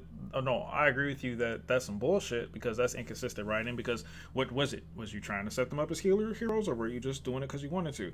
But that's to say that Aaron is lying is so much of a stretch for multiple reasons. There's no way I could believe that Aaron was lying about anything that he said in this chapter because there's no reason for him to lie. He has absolutely zero reason to lie here. He, He's he has laying it all more, out on the line. This is his confession. He has but no reason to lie. he has even less reason to lie. Eh, so if he was trying to set them all up as heroes, Which he then was, apparently. most of his inner monologues, Don't which make he no has even fucking sense. less reason to lie. He has even less reason to lie in his Yes. own thoughts. Yes. So one of these two things has to be a lie. Which one makes more sense to be a lie? Neither The one thing of that them he's, are a lie. Isayama's just a bad goddamn writer. That's all. I, I think it's, I think it makes more sense to say the thing he's saying to his best friend is a lie. The Why? Why first would thing, he lie to him? because, Why would he lie to be, him? then why would Aaron say the next thing he says, I don't which know is, why he's I saying did it Isayama's for a bad writer. me? I'm saying Isayama's a bad writer. You're saying he's consistent. So you have to answer. Why would Aaron lie to Armin when he's confessing everything? This is his confession of his thought process, his truth, his truest self. He's telling him everything from start to finish. He told the man that he killed his own goddamn mama. So why would he lie Yes. about this? So in the first part, he says, "Did you, Aaron? Did you push us all away just so you could set us up as heroes?" Mm-hmm. That's right. And then That's right. Aaron kind of goes off track, and No, he Armin goes off track. I mean, he explains why he did exactly, and Armin goes off track because Armin asked him a second time, "Was it really for us? Did you have to and go then that far?" And then he and doesn't then exactly say it was really for them. He continues on. but so throughout the chapter we see, okay, Aaron has to be lying in the first half, or the second half makes no No, sense. yeah, no. The second half just don't make no sense. He gives two separate. He gives actually three different No, he actually gives four different motivations in this chapter. He gives four different motivations for why he did what he did. One, he wanted his friends to be looked at as heroes. Two, everything was happening all at once. He didn't know what to do. He wasn't sure what decision to make and when to make it. Everything was happening too fast. Three, because if I didn't know you guys, even if I didn't know you guys would stop you, I still would have done it because I wanted to turn the earth into a brand new land. And four, because that's the way he was born. This man gave literally four different reasons in this So, chapter. They so can't all three be and the truth, but so unfortunately they have to be because in the context of the conversation, he has zero reason to ever lie.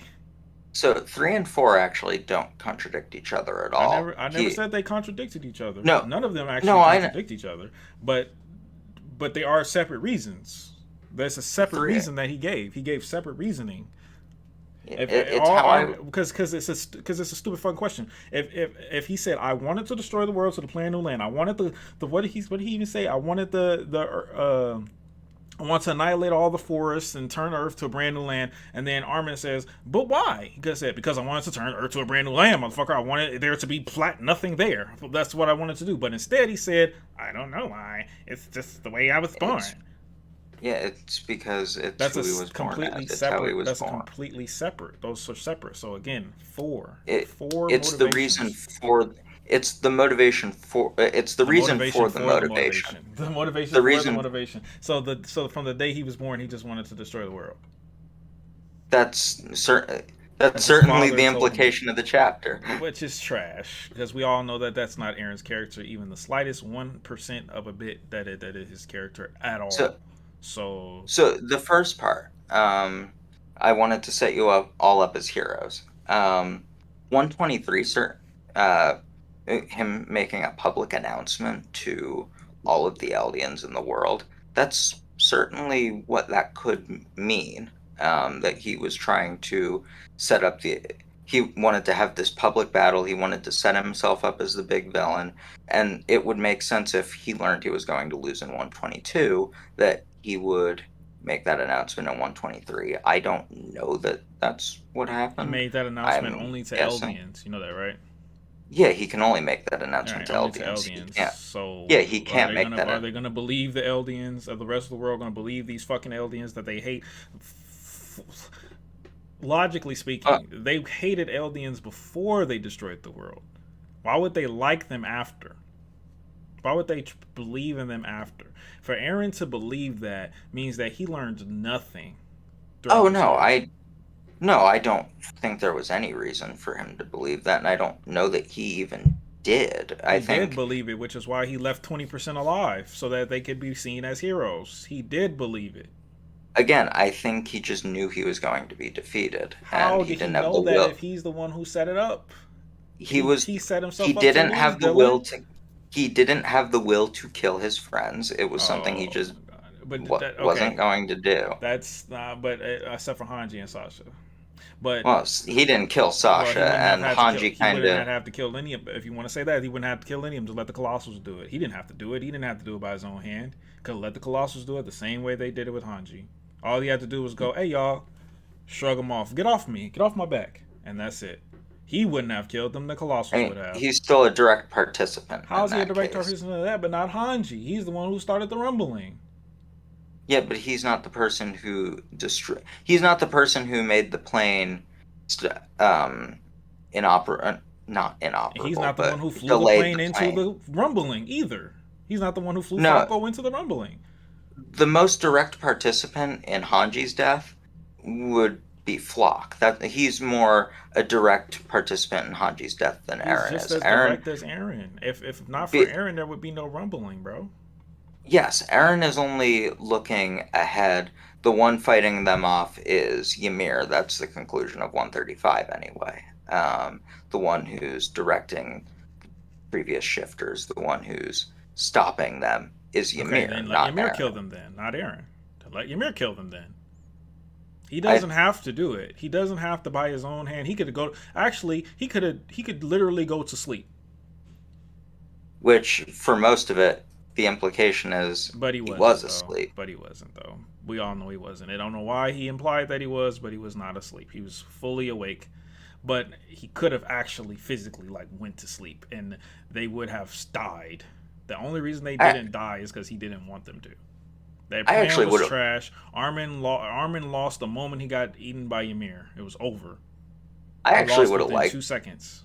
I actually would have liked it if Aaron was asleep the whole time. That would have been kind of fun, I think. Uh, Um, if the uh, Alliance was just struggling against the inevitability of the yeah, that would rumbling. have been nice if they had have lost, sure, but they Yeah, won, so no. I actually don't mind them winning. I don't mind them winning either, but it has to be well written and believable. It can't be a handicap BS like this. No. Yeah, there were things. I wish that the arc was extended out a little bit. I wish that some of the decisions were extended out a little bit more.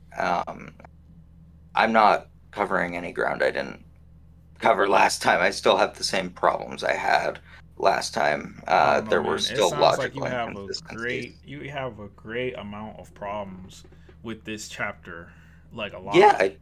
I do have a But how yeah can you that possibly say that it's a good ending if you have so I many problems with it? like I Like said at the we've gone from character to character to character, and you can find at least one problem or one thing that you say is really not that consistent. And I understand that you're saying, okay, just because it's a problem doesn't necessarily mean it's bad. But when you have so many problems, eventually it has to become bad. Eventually, those problems have to add up to it, something, they do to add a up. problem. If I You have a were problem with, like, let's go over it, man. Like, literally go over all the problems. You have a problem with the extra 8 pages. You have a problem with Ymir. You have a problem with Mikasa. You have a problem with the way Armin's word was worded. You have a problem with Aaron's multitude of motivations. It's confusing I, to the reader. I do think it's confusing to the reader. I think I understand it, but You I do think agree you that it's understand it, but don't you think that, like, a story of this magnitude's final chapter, you should definitely, like, people are not having these type of conversations with actual good, or even not even bad stories, like, even stories that are bad, people know what the writers were trying to say. Like, there's not really much debate in the way of, like, for example, like Naruto, the ending of Naruto. Everyone knows what the oh, fuck.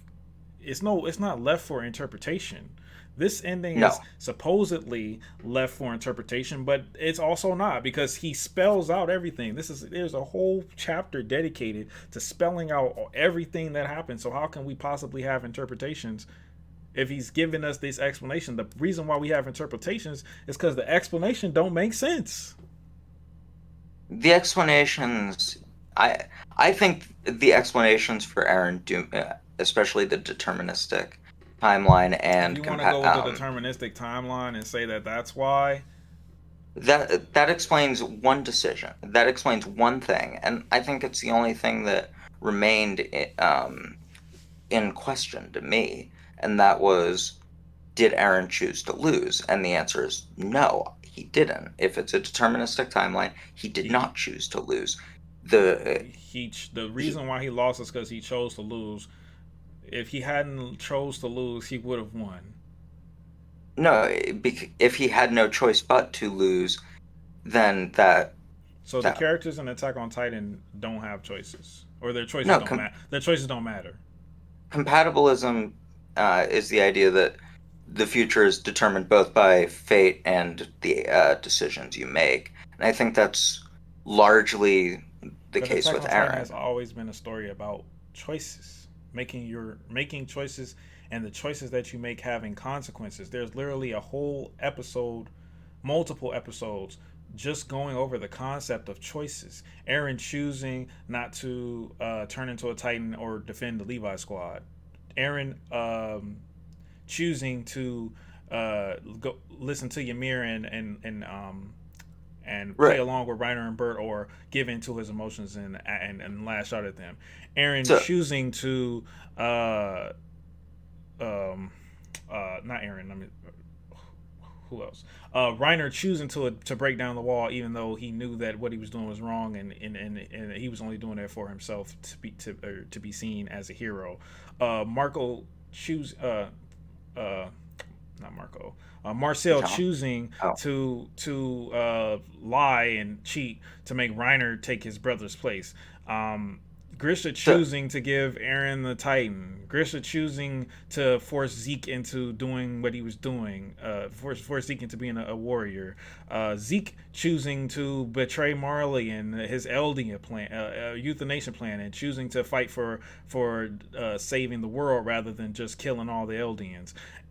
All these can I characters address a all few of had those? choices.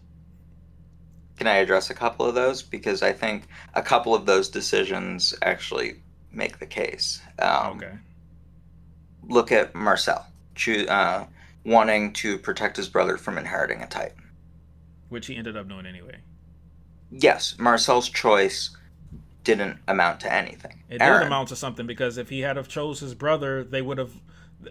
If they had have chosen his brother, Marcel would have gotten it, everything would have been different. The entire story would have been completely different but as if far as Parko would have gotten an attack Titan and Reiner didn't. yes, but as far as Marcel and Porco are concerned, Porco got Marcel's choice to stop Reiner to stop Porco from being chosen to spare his brother's life, Porco still got chosen. So Porco Yes, but still inherits a Titan. he got chosen from a different Titan, and the choice that Marcel made is the reason why the walls got broken. If Marcel had have chosen Porco, when Marcel died, Porco and Annie and Bert would have left. But it was Reiner Maybe that we forced him to go forward. No, he would have left. He had no reason to. He wouldn't have. Porco didn't have the same motivations as Reiner. No, Porco didn't have the same motivation, but we don't know that Porco wouldn't have wanted to push forward No regardless. way, no way Porco would have taken Reiner's. No way he would have pretended to be his brother, especially his brother just died. He wouldn't have been. No, He wouldn't have done the same. He wouldn't have made the same choices that Reiner made, and that's the only no, he reason why the wouldn't have walls made got. this. And that's the only reason why the walls got kicked in. Yeah, he wouldn't have made the same exact choices. I do agree. But look at the other major choice. The first time we addressed the idea of choices with the Levi Squad. Aaron chooses to believe in the Levi Squad. They all die. Then Aaron chooses to believe in himself and fight Annie, and he loses. Both No, he both that's different. choices No, ended no, with his no, no, defeat. no, because he chose it at a time when they weren't there with him. If they would have been there with him, with Levi, as he said in the episode, they would have beaten her 150%. Oh, right, Levi was there. Yeah, Um, I I haven't watched season 1 in 4 years. that's all good. That's my favorite. That was my first favorite episode, so I know it like I saw it like 1,000 times. They would have 150,000% killed Annie Good. if Aaron had have made that choice. Aaron chose wrong, and his decision had a big, huge consequence. That is literally the story has always been about choices and consequences. Now all of a sudden choices don't fucking matter because some little bitch in paths wrote it all down, I guess. I actually don't think Ymir was uh, Well, I don't know the who's the mastermind. determinant in all this. I don't know who it is, I but at I the don't end of think the it's day, anyone. well, if it's not anyone, then I mean, like I said, that The determinism at the end of the day is a cop out, and I will no stand by that. The cop out. no determinism by itself is a cop out. That's why I go with compatibilism. Well, The idea that compatibilism is the story is the same for you could say for every story. I mean, that doesn't excuse this sloppy writing. if the decisions you make are controlled both by fate and your own will, some choices are your own will, like the future that Aaron made at the beginning. That was Aaron says in 139 that he would have done this anyway, no matter what. That was fate. That's who he was. That is what he was going to do, regardless. So that's sort of what I'm getting at. The idea of compatible. If it were fate, Aaron would have said, "I don't want to do it, but I have to do it, no matter what. It's fate." Compatibilism. I would have always done it. It's who I am. I think that's the key difference between whether whether Attack on Titan is explicitly determinist or compatibilist. It's that Aaron wasn't capable of making a different choice versus He fate was. He didn't was allow absolutely Aaron to make capable. a He different was choice. absolutely capable of making multiple different choices. In fact, the story shows what would have happened if he had made a different choice. Aaron obviously doesn't believe that he could have made another choice, as 139 says that he would Well, have yeah, done the this retcon no chapter is matter going to what. say the retcon poorly written chapter is going to say a lot of things. I understand Well, that, but before that, Aaron literally was trying to find another answer. He literally was begging for another answer, but he couldn't find one. yeah, he couldn't find one, which is why he would have always done it. He couldn't find another answer. He would have always done it. No, no, no, no, no, no, no, no, no, no. He he couldn't find another answer that would solve his problems.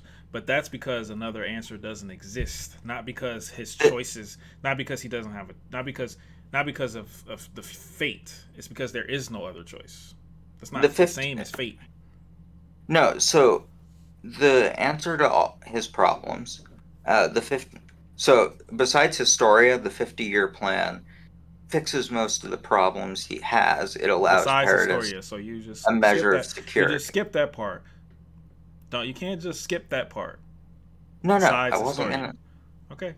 I wasn't gonna skip that part because Okay. there was another answer. Which was Zeke. There is another that's Titan of royal blood who, if Paradis really wanted to, and if Aaron really wanted to, if the 50-year plan was what Aaron wanted, he could have forced Zeke into doing into filling the role that Historia would have filled. He could have. how. And honestly, How could he have if done that? he could have, I mean, okay, without getting super dark, they could have forced Zeke to have kids. They could have done that if they wanted to. I'm confused. So That you're saying that if they Aaron could have forced Zeke to have a kid, and then they would have been able to use that kid, which would have been his nephew or niece, to go through that. So it would have been, I guess, that I would have mean, been less evil and fucked up. it, it would have been a different kind of evil and fucked up. Uh, So you're just there assuming were that Aaron just hates Zeke. And no, under that explanation, Aaron would have to really like be okay with Zeke living a terrible life, and not only that, but his own nieces and nephews living a terrible life. yeah, he would have had to be okay with that. If he But he's not wasn't okay okay with with fucking. that, He's not okay with fucking Connie dying. That's just unacceptable. he does have more of a connection to Connie than he does to Zeke. He's known Zeke But for not his what, nieces two and nephews. minutes? Not his nieces and nephews. He doesn't have any connection to a But they hypothetical. would be his nieces and nephews. Yes, they would be, So why would he but not care about them they'd but be fucking distant Connie? relatives. They'd be distant relatives That's to not some. distant. Yeah, nieces and nephews to a person you don't know. He doesn't. Look, He it's knows not Zeke. okay. It's He not knows morally Zeke. good. He knows Yeah, Zeke, and he he does didn't respect grow up with Zeke, but Zeke. he respects Zeke to an extent. I don't disagree with you. Based on 122, Yeah, or 121 rather, letting Zeke have that letting Zeke have moment. that moment. If he didn't care about Zeke, he would have never done that. But again, there were no good options for Aaron, and this just shows there was another path that didn't involve Historia being sacrificed. Was it a good path? No. Was it a morally good path? It's Certainly not. not. It's another choice. That's yes, there is another choice, but not for Aaron.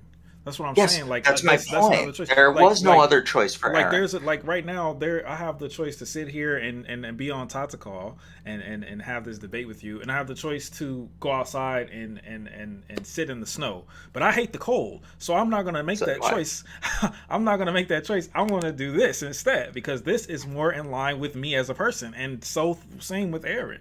It's more in Yeah, line with him as a person to not want to sacrifice his friends because obviously that's very important to him, and to not want to be but recycle this situation of having babies that eat each other and generations that eat each other for the rest of humanity. That's he doesn't want that. He doesn't want either wait, one of those outcomes, and he made it vividly clear throughout the wait. story that he did not want those things to happen. So So therefore, even though it I'm is a choice and an option, that doesn't mean it's a choice and an option that he himself would have, as a character, would have been able to willing to take. I agree That with every doesn't word make the you. world deterministic. No, that makes no. But what I'm saying is, Aaron had choices that he never would have made. That in no world would he have ever made because that's who he is. That's the point of compatibilism: is your choices are defined by who you are and fate. He didn't. It, he would never have accepted that outcome. That's not something he would do. It just Yeah, isn't. but what about when he said that he thought it was corny for the world to unite against an evil? He didn't think it was possible. He definitely said that. So why is that not? Why he? That's not in his character either. But yet he still did it. I'm sorry, I just got a ping in our chat. Can you say that again? So so Aaron said that the Kogias plan is stupid, basically, and it would never work. Literally said that. Yes. Why do you do it? That was something that he had already seen he was going to lose because he couldn't kill his friends. So okay, Where did he this see he was is. gonna lose? We didn't even see that. He didn't even see Sasha was dead. Where did he see he was gonna lose Uh, at? I think the only logical point he could have seen himself lose is 122 because that's when things seem to change. When? Uh, the, so the point where he changes, the point where I think he actually completely switches perspectives is 122 because that's the point where he stops regenerating. I think the lack of regeneration on his head He tells us. regenerated and one. He just because his body didn't regenerate and he chose to stay as a neck doesn't mean that he changed because he was still doing the freedom shit. He was still monologuing in his brain. He was still in 131. He was still uh doubling down on why he was doing what he was doing mentally. He was still having flashbacks and he was still explaining his decisions in 131, Yeah, whether he was 131 asleep or not. So 131, if I'm not mistaken, and I absolutely could be, was almost entirely from the point of view of Aaron walking around Marley. We didn't no, the only no, times it we. wasn't. We saw him as a child. Yes, yeah, that's what I was getting at next. Is the only time we see him in the present day is as a child with what we assume is that scenery, Mm-hmm. and then his non-regenerating head. Uh, I really But do think that I'm saying if he didn't have the will to live, why the fuck is he standing in the clouds celebrating? that That that's does it. not that does not compute as will to live. No will to live there. This looks That's very the willful to live right there. He looks pretty happy to me. Yeah. That's why immediately after that, I think it's pretty clear that those aren't the same people because next up we literally see Aaron in a different point, at a different point in a different form, and we see in 133 we see child Aaron in paths with the grayed out eyes. I really do think that child Aaron is, as A&R had it, separate. I think that's a separate form, if for lack of a better term, as So A&R you're laid saying it out. that this Aaron in this Child chapter Aaron. was not was not showing Aaron's inner psyche in this chapter. That's not the reason he was there. He was there because He he's was a seeing different person. he was seeing that scenery. He was seeing the realization of his memory. But then That he was happy about. immediately after we're juxtaposed with his non-regenerating head inside his Titan and the horror of the rumbling. I mean, I think it's pretty clear that Aaron in that moment had his eyes shut to everything. Yeah, he had his And he eyes was shut to focused everything on because he was, that scenery. but he saw it all. Yeah, They his showed him eyes were see it shut. all. They showed him Yeah, see it all. yeah, his eyes were shut except for that scenery. They showed him showed they ECM literally showed him seeing it all, and he was Seeing happy about it. seeing what all? The rumbling. I'm Yeah, hold on. I'm going to the chapter just to make sure I'm not completely talking out my ass again. They Because showed him he's seeing above. it all, and that he was happy about it, and that's why He, he remembered. He had to have seen it because he saw himself kill Ramsey, so he had to have seen it. yeah, he saw himself kill Ramsey, So he had to but have seen the did he rumbling. see that as a child? He didn't see himself killing Ramsey as a He child. didn't kill Ramsey himself. A Titan did it. So he didn't see he. So if he saw Ramsey, he saw everyone die. If he saw Ramsey, he saw all of them. There's no reason why this one colossal is so special that show Ramsey death, but the other ones Yeah, don't. He saw all the deaths of all I the humans because he saw Ramsey because he can see all I of I them. agree. So if he saw that and he was still happy, then that shows that he did not regret this choice. He was not. He this was Well, not. And that shows that I And I that definitely shows. don't think he regretted it. Okay, and that's okay. If he didn't, okay. So and that It shows that this choice was something that he himself wanted to do. wanted. Yes, he wanted to do it. He wanted to go down this path. That's why he says in So 139, I why are would we have always saying? done it. So why are we saying that that He had no determinism will has to. anything with no will to live when he's physically happy right here while he's doing it? If he had no will to live, why are we seeing this? He He had had no no will will to to live live. Why because don't of he the just future fucking that sit there and be he quiet hadn't. and not stand in the clouds and say, "Wow, this is amazing." No will to live. You don't do that. No will to No, live. Aaron. You sit the hell down and shut the hell up. So when Aaron saw that scenery, he was shutting himself out from all the things he was seeing. I believe he was shutting himself out from the horror for a moment. Um, that's why he was in the childlike form. It was a form of ignorance. It was a childlike ignorance of what he was doing. Nah. He was shutting himself out from the horror for that brief moment. And no, I don't think he regretted his choice. Absolutely not. In 139, he explicitly says, I would have done this no matter what. He didn't regret his choice in the slightest. He Okay. would have He didn't always regret done his this. choice. Poor choice of words on me. But he was. What you're saying is he had no will to live in this moment. He had he had no will to live because he knew he was going to die. He had no will to live because he knew what the end result was going to be. Not because he But he it's wouldn't not that have died if he had will to live. If he had will to live, yeah, he wouldn't have died. it's a causal loop. He had no will. It's a causal loop. It happens in time travel stories all the time. The That cause of an one's. action, the effect of an action can also be the cause of the action. But that's a very big reach. Very big. I All I can say is I don't think it's that big a reach. How I really don't. man?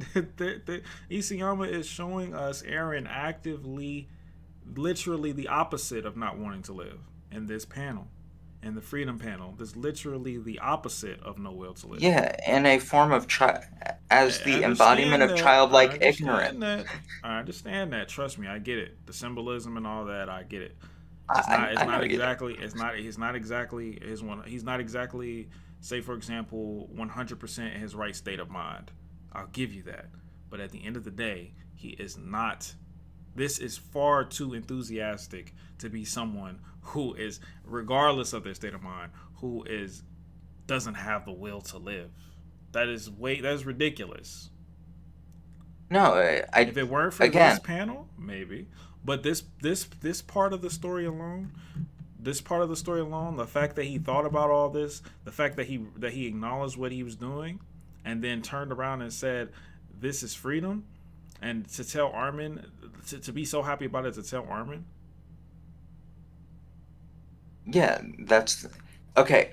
That's my point. Adult Aaron, the Aaron we know, wouldn't have said, "Isn't this freedom, Armin?" He wouldn't have said that to Armin because he knows Armin opposes it. He knows Armin wouldn't support the rumbling. He knows that.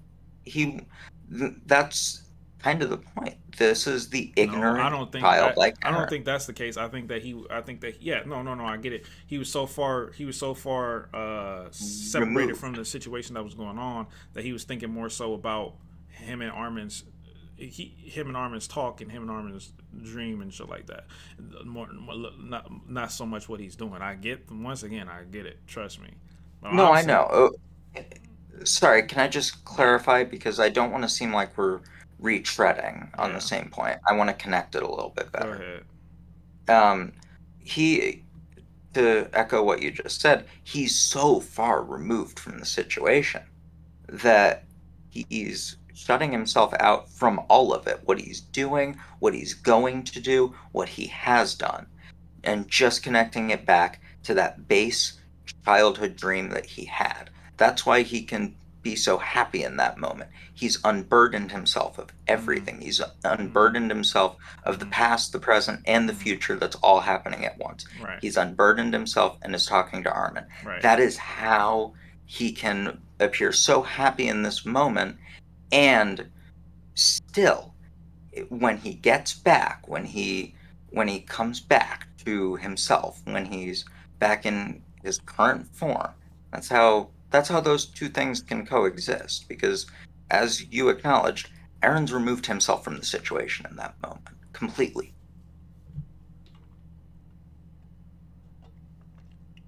Okay, Did, so did I that get make no, sense? no, no, Did I no, no. say I that get, I right? get what you're, no, I get what you're saying. I do get where you're coming from. My problem is, just because he's removed himself from a situation, like s- someone who does not have the will to live, doesn't bother with removing themselves from situation. They don't bother from relishing in anything. They just ignore. They say, "Oh well, I'm dying anyways. What does it matter? Why show these things? Why show Aaron in these situations other than to show the reader, to give us that great scene? But why is Aaron shown in these situations if he does not have the will to live? From a writing standpoint, makes no sense. Okay. All right. That's a valid question. Why does he go and what? Sorry. Why does he relish at all? Why does he remove himself from the situation? I think maybe as mostly as a coping thing, because you're right. He's seeing every single death, not just Ramsey. He's seeing everything he does, isn't it? It's just like in um, what was it, episode 12 in Trost, when when he's removed from the situation and he's back in his house Mm-hmm. in that ignorant state where Yeah. he's lulled back into a fantasy world. Yeah. That's what it is. But It's he didn't lose the will to live. no, but it's a coping. The him going I back, understand him it's a coping reverting back is mechanism. I coping. understand it's a coping mechanism. But when you don't have the will to live, you don't care enough to cope. When you don't When you have the don't will have the to will to live, live, but you you don't know you care. have to when you Why do don't you have the will care? to live, when you don't have the will to live and you know you have to keep living for a little longer, you would care on how you get there. You would want to make that journey a little less painful for you. You would want Seems kind of to fucking remove selfish to me. yourself. Seems kind of fucking selfish Yes, to me, and also inconsistent because he already admitted that he doesn't deserve to live after what he's done. yes, So he if doesn't. he had the maturity to admit that he doesn't deserve to live after what he's done, then how does he not have the maturity to know that he doesn't deserve to detach himself from what he's doing? These people are actually getting fucking stomped to the dirt, and the least he could do is acknowledge that rather than try to pretend like it isn't happening. It's easy to say after the fact, oh yeah, I don't deserve to live for what I've done, than to live and watch He said that as before you. that. He said that before he did it. He Yeah, told that to no, Armor. you're right. Yeah, he said that Yeah, you're before he right. did it. You're right. No, but it's easy to. You're stomping 80% of the world. You're killing all of these people. It's very easy to say, oh, I don't deserve to live. It's a lot harder to live in what you're doing. It's a lot.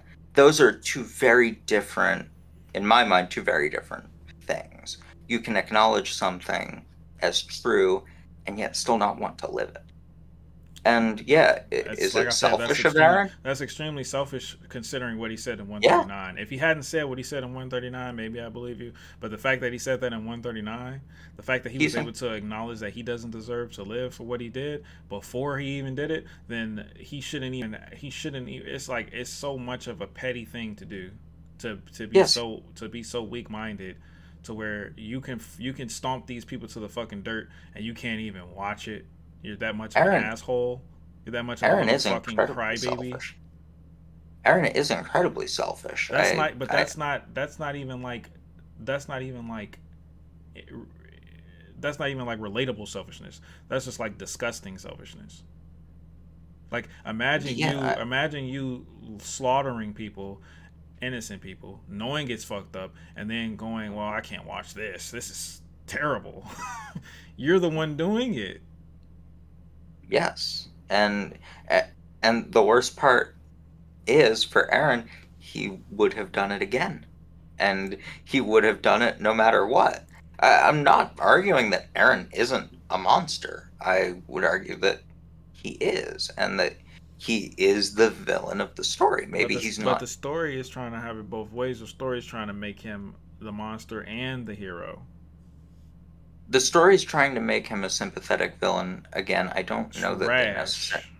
Yeah, Again, I don't think the they story made needed him to go that far. the story made him a sympathetic villain all the way up to 139, and then it Yes, they fucking did. fell straight on his fucking face. Yeah, I don't think they needed to do more. I understand why they Not a did single more. drop more, but they did, and then what they did ruined him completely from the I, root stem core. I don't, again, for all the reasons we've talked about, I don't agree that it ruined him at all. I think what he's done is pretty consistent with who I've No, always understood Aaron to be. it's only consistent if you throw away. Okay, so in order for this plan to happen, in order for everything that happened in Aaron's plan to happen, right? He had to sacrifice a lot. Not only his own life, which he was willing to do. He was willing to sacrifice his life plenty of times. Even when he all the way Yeah, back when he joined the Scouts, he's willing to sacrifice his life. That's completely consistent. I'm fine with that. His father's life, because he knew he had to eat his father. He knew that his father, he had to eat his father. So he was willing to sacrifice his father's life, his father's well-being, his father's psyche, his father's mental trauma for doing what he had to do. If you want to say that he controlled him to get the founder, he had to be willing to sacrifice that. His mother's life, the rumbling, not the rumbling, the attack on Shiganshina, all that stuff. He knew his mom would die. He set it up to where Dina would kill his mom. He's willing to sacrifice his mom's life. I, That was something that he was willing to do. okay, He I do object to that. Hannes, Ramsey, billions of the entire planet, all sacrifice. They all he's Honest, all Aaron is all okay with all these people dying. honest, That's he didn't set up Hannes's death. well, he didn't set it up, but Hannes had to die in order for this to happen. So Hannes had to die, or he would have never touched Dina. Yeah, but that was never in question that Hannes would die there. And it wasn't even the reason I said I object to the whole um, Ymir, Carla thing is it's not even that Aaron didn't send Dina to kill Carla. He just sent Dina away from Berthold. Okay, but okay, But but he was willing to sacrifice. He was willing to sacrifice people that were extremely close to him in order for this to yes, happen. But not yeah, Armin, not Mikasa, not Connie, not Jean. Those yeah. four people. Uh, If Aaron had been willing to sacrifice everything that he had sacrificed up to this point, billions and billions of people, I, the only thing that stopped him was these four motherfuckers. what I'd And also say is I don't think he did. I don't think he was willing to sacrifice Sasha. I think the laugh that he gave, okay, which was not Sasha reminiscent of then. his laugh to Not Sasha then. Hannes, Fine, not Sasha then. But his parents, his father, again, we're talking about he went back to affect things that already happened. billions of people. Grisha Grisha did the Grisha not did the rumbling. I'm sorry. Took the founder. Grisha did that. Aaron pushed him, but that was something that had to happen already. That Grisha couldn't not do it. Um, so Aaron made him do something he already did. Hannes, that as far as I know, and as far as I think the reader knows, it was never in question that Hannes was going to die. So it wasn't like Aaron had to push Hannes into that situation. Hannes did that. Aaron was powerless to stop it. Yes, Aaron rumbled the world and wasn't willing to sacrifice his friends. Does that make him a monumentally selfish asshole? Absolutely. Okay, but why though? Why why why go? You have to understand, man. Listen, I, killing I'm trying. billions of innocent people and knowing that it's wrong, crying, literally being literally knowing that it's wrong, not being able to live with yourself, that have no will to live, like you say, killing billions of innocent people for people Yes. is so stupid. When he could have protected those same four people without that, as you said. Yes, it was it his primary and only motivation. It was one of the, as we discussed with 139, it was one of the motivations, certainly. That's But what I'm saying. This man as got so many fucking motivations. he want, well, okay, the three motives that I think are all pretty clear. He wanted to protect his friends, he wanted freedom, and he wanted to protect Paradis. Which ones did he accomplish? Well, he wasn't None. free. He wasn't free because in the end, he, as far as I'm concerned at least, he was a slave to his own decisions and the fate that he saw, and he died because of that, so he wasn't free. He protected Paradis for a short time, but Paradis ended up getting bombed. And he did protect John, Connie, Armin, Mikasa, Levi. He protected all of them. They lived. Sasha died, but as we've said that, or as it seems Yeah, like you Sasha doesn't accepted, count. that was his own powerlessness. Mm-hmm. So he protected 5 out of 6 friends. Hanji was on that list as well. So 5 of 7, fair. Um, Not ideal, but better than better than 0. And he didn't Well, he could have done kill 100%. He and killed the everyone. rest. He could have saved all of them except for Hanji and He, Sasha. They were gonna die regardless because his plan. but he, But the thing is, if he killed 100%, then everything would be fine. Like his character would remain completely intact. But the fact that he see. stopped intentionally is stupid. I don't think we're ever going to agree on whether he stopped intentionally. I don't think he did. Well, that's not fair As if the story says he did. The story says he planned to stop intentionally. He said it. So unless and you think he was lying there. But if you think he was lying there, then why? What's the point of him pushing them away and at the table scene? It makes no sense. he obviously didn't. Okay, he obviously didn't plan to stop because then all of his. Okay, so one of two things has to be a lie. Either he planned to stop at 80%, which would make all of his inner monologues a lie, Yeah, which would make no sense, it makes no or sense. he lied when he said he wanted to stop, wanted that he intentionally stopped at And eighty then he percent. also had to have lied when he was the table scene was a lie, and there was no purpose in having it at all. Then No, so the point of pushing Armin away was to keep Zeke and Yelena's trust. He had they to make already it seem like now he had to make it now that's a that head that canon. is that That is no a that was head. that was Armin's thought as well. That was Armin and Mikasa's prevailing theory until the rumbling, that he had to appear as if he was working with Zeke and Yelena. Yes, but not he didn't That have to was go a talk theory to them. presented He by didn't the have to go story, not talk to them. headcanon. He didn't have to go talk to them privately one on one to do that. That was unnecessary. He had to push he had to make he had to push them away and make it seem authentic. That's that No, Zeke had no okay, choice. head Zeke had no choice but to trust Aaron once he got taken by the scouts. It was over. He had no choice but to trust Aaron because either that or he was gonna die, and they would have just fed him to the next Titan. So they could have very easily Zeke had found. no leverage. He No, could have very easily what? Zeke had a okay, What leverage did Zeke have? Zeke had limited He had time, but limited he time. He had already betrayed Marley. They weren't going to take him back. They weren't going to help him. If he went back to Marley, he would have died. His plan wouldn't have got been complete. The only choice he had was to touch Aaron at that point.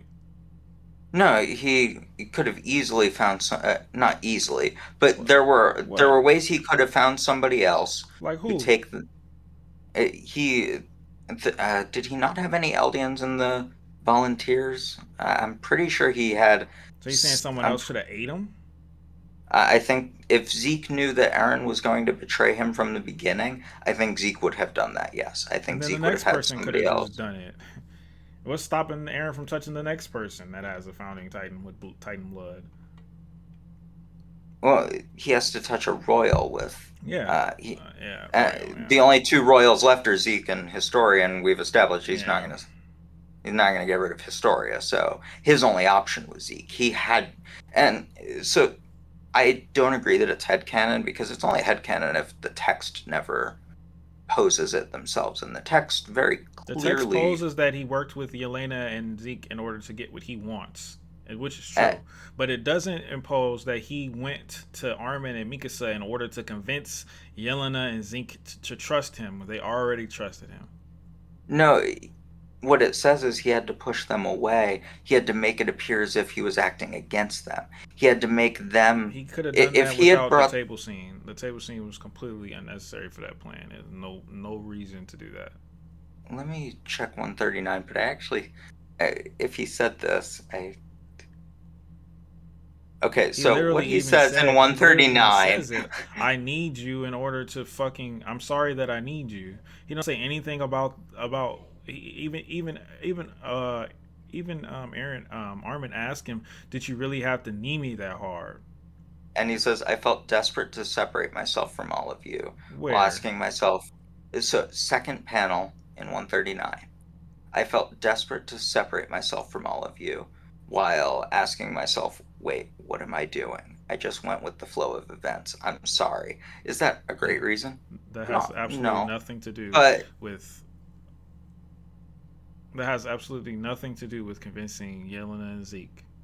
no, but again, that's not entirely that line isn't really what I was getting at, but that line that I just read was to say he didn't say he was doing it to convince it. He didn't say he was doing it to set them up. He said he was desperate to separate himself from them. The moment where he says, or the moment where Armin poses that theory about um, Aaron needing to convince Yelena, I believe was in the premiere for the new season. I don't remember where that was, but regardless, I don't think it was headcanon. I acknowledge there may be other interpretations, but that's the one I have.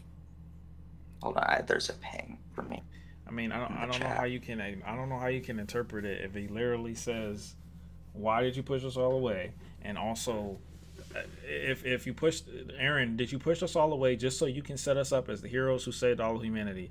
Aaron should have been like, "No, I pushed you all away because I wanted Yelena and Zeke to trust me." So go down a little bit further. Did you really Mm-hmm. need to go that far? Was all of this for our sake? Aaron doesn't answer, stands up, and Mm-hmm. says, "Let's continue talking while we Yeah. walk." Uh huh. He doesn't answer the question. Yeah, he answers it later. Yeah, he answers with, "No, it wasn't for your sake. I would have done this no matter what No, because he didn't. He it's never says the what." word no. It wasn't. It's just more sloppy, disgusting writing by Isayama because he didn't know which path to take. So he figured, hey man, I'll just cover all the bases. I'll cover them all. He wants to be with Mikasa. He wants to be a noble hero. He wants his friends to live long lives. He wants the island to be saved. He wants Eldia to be restored. He wants the rest of the world to be He, saved. He doesn't want to do the rumbling, but he also does want to do the rumbling. he Terrible. definitely he definitely Terrible. isn't a noble hero. I think we could all agree. Not a noble Terrible. hero. Well, Not a according noble to hero. Armin, he is terrible. No, not that. No, Terrible. I've already given my reasoning for why that line from Armin is not how I imagine that was meant to be conveyed. And I think, and I don't know this, I think the anime is gonna Yeah, the change that anime is line. definitely going to change it because it's completely trash. I hope they change a lot of it because there's no way anyone. I don't think. I don't know. I don't think people I would. would have liked them to improve on some things. I think there are things that could have been done better, and I think they have an opportunity to do that. Hopefully, man. Hopefully.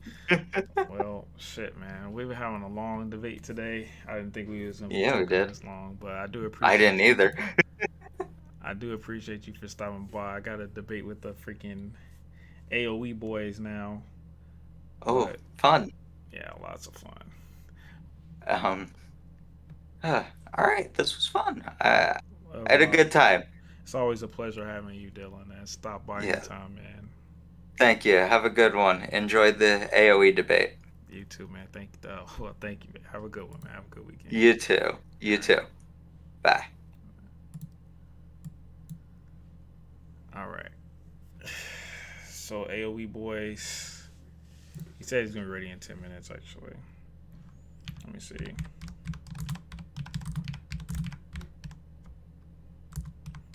Y'all really want me to debate about AOE, bro? The thing about AOE is like it's just such a. It is such. It's like a.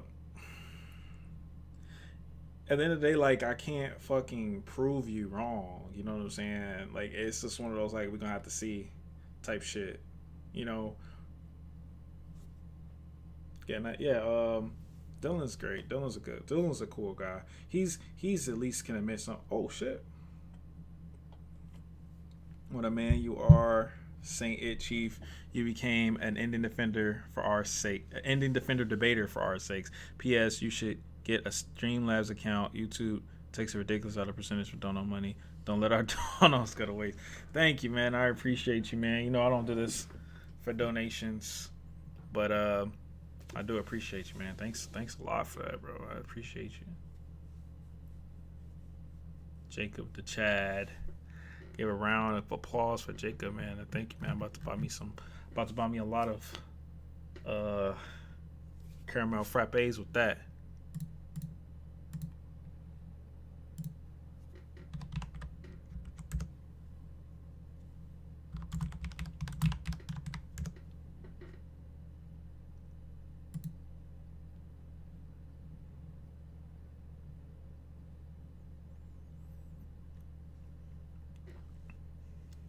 Jacob balling out of control, man. Wait. Hold on.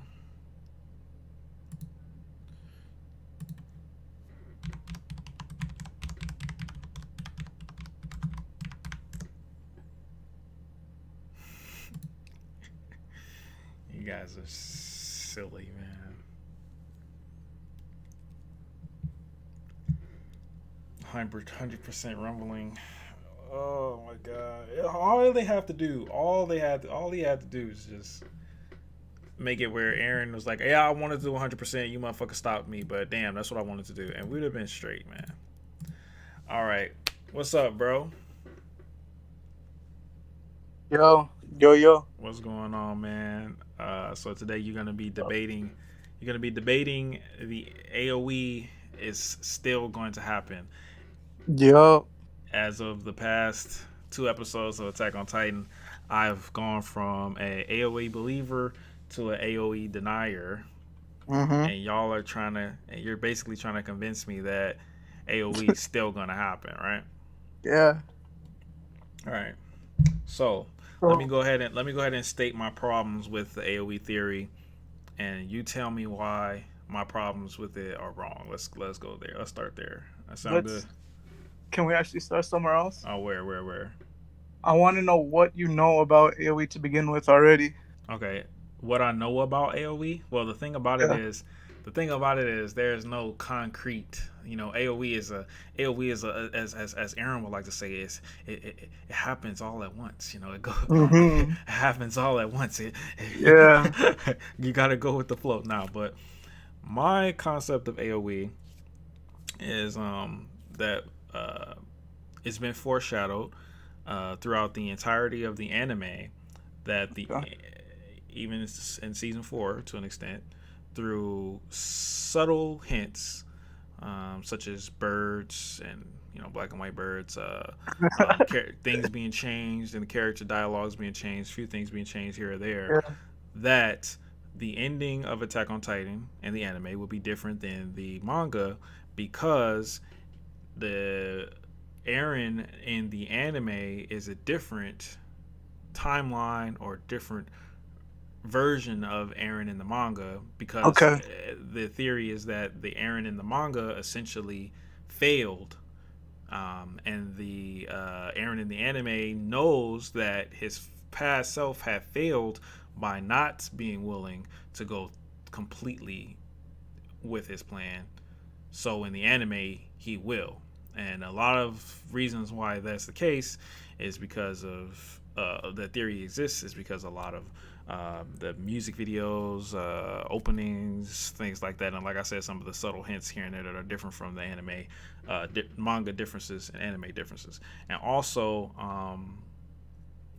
the fact that Aaron never said, Mikasa never said "see you later, Aaron" in the first episode, and a bunch of other shit. But basically, what it comes down to is that the ending of the anime would be different based on the ending of the manga not working out so well.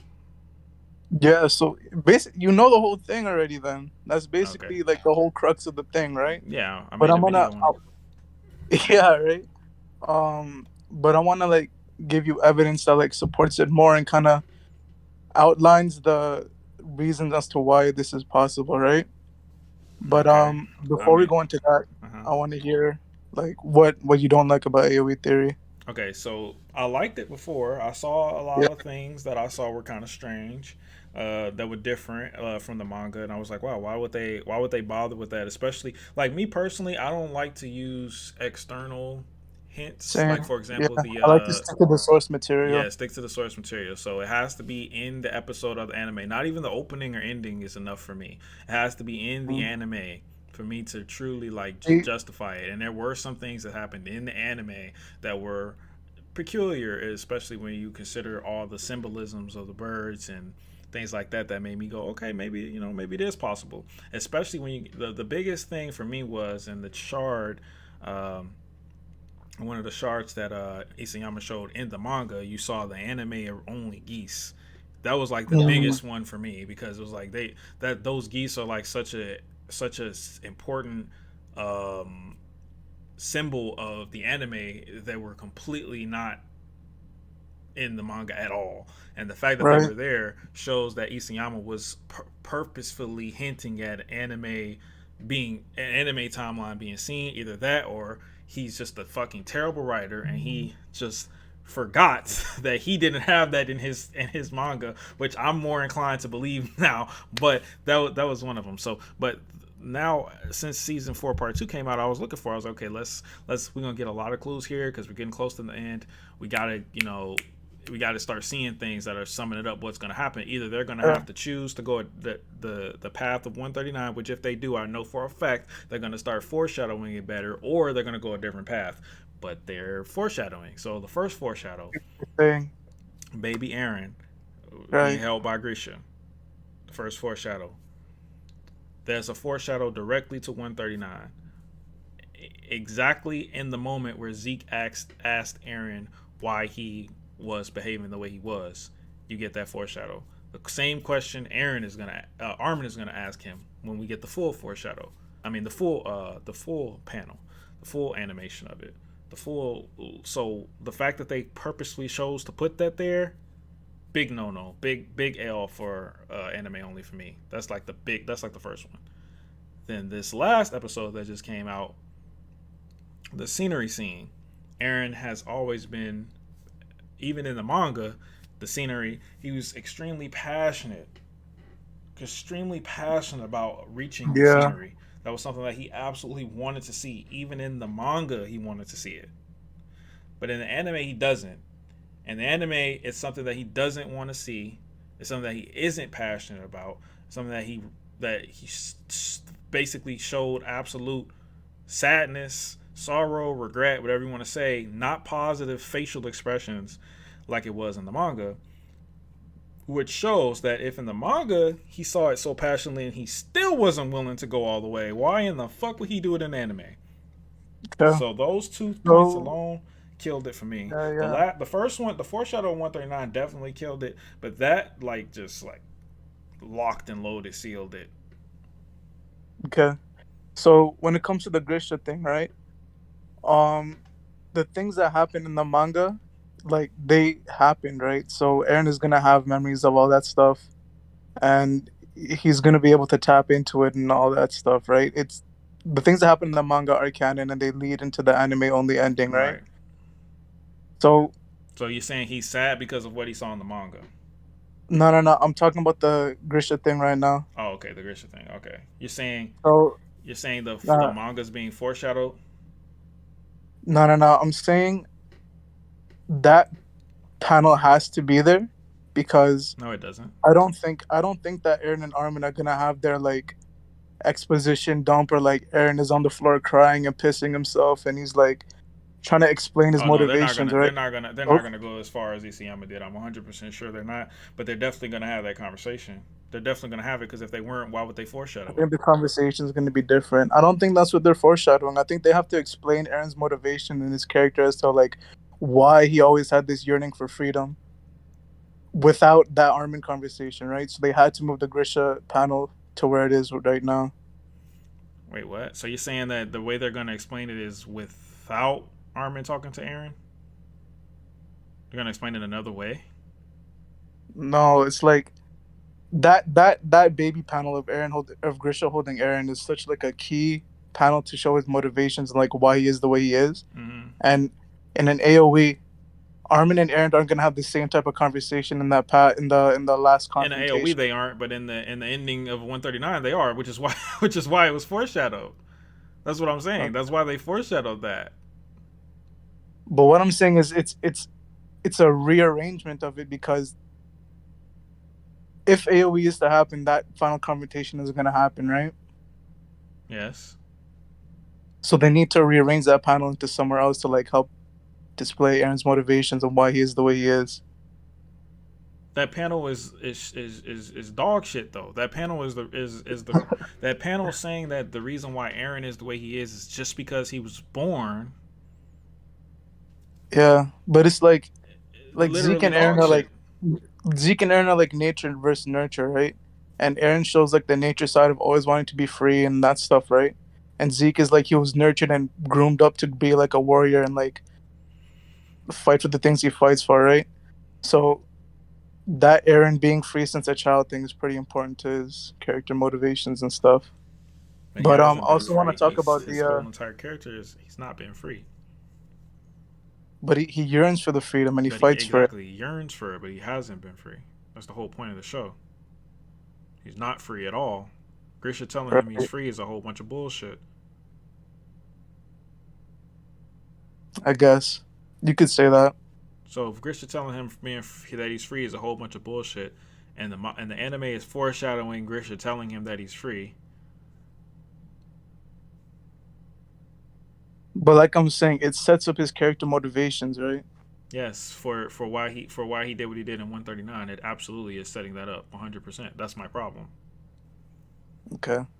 Well, you could interpret it like that, but I want to talk about the other point that you had. Okay. The I forgot He what was you the say. scenery scene. The scenery, right? Mm-hmm. So when we talk about the scenery, we could say Aaron saw like the same ending scenery, right? Mm-hmm. But in the manga, he didn't know that he would have to kill his friends to get to that point. He thought he could achieve that scenery while keeping his friends alive and like all that stuff and making He peace, did right? achieve it. He thought he could. He He thought did. he could have.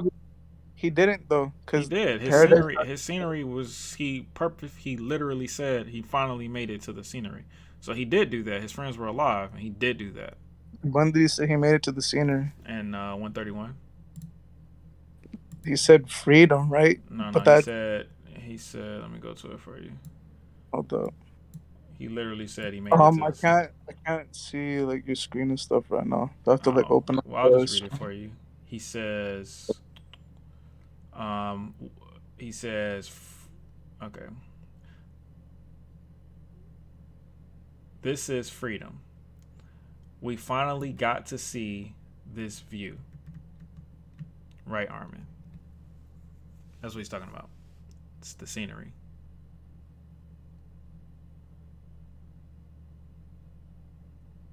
"131" was the scenery. It's been pretty. It's been pretty. It's been pretty like well agreed upon throughout the community that 131 has been the scenery for like years. Okay, yeah. I see the panel and stuff now. Um, the thing like so he's seeing the scenery. He thought that he could find the scenery and finally see it, but while having his friends alive and everything, They right? are alive in this part of the story, though. That's why he says, right, Armin? Because Armin's still alive. So they are alive. And he saw the scenery. Scenery he wanted to see was the destruction of the world, not necessarily the entire world, just the destruction of the world. That's the scenery. He wanted to see his friends alive. He wanted to see everybody free. But Nah, that those that's things not are the the things that scenery, he bro. achieved. That's not the scenery according to the manga. That's not the scenery.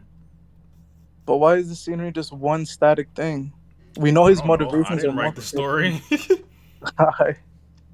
Okay. All right. So hold up. Okay. This is not the correct translation. Okay. Fair enough. Let me go to another one.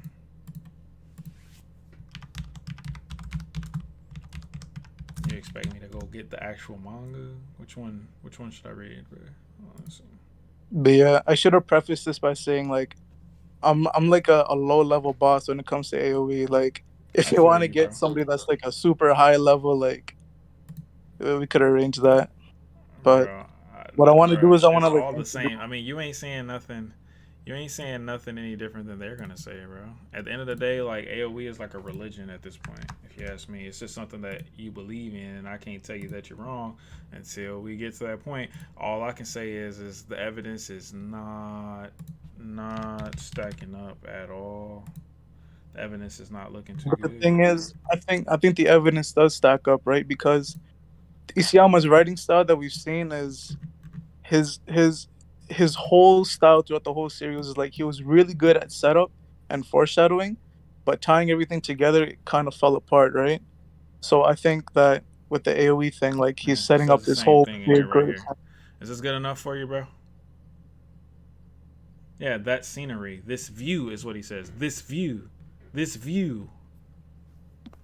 That's what he said in the. That's what he said in the other translation was this view. Did he have to say the words scenery for you to understand what he was talking about? Scenery is a synonym of view. What else the fuck could he be talking about?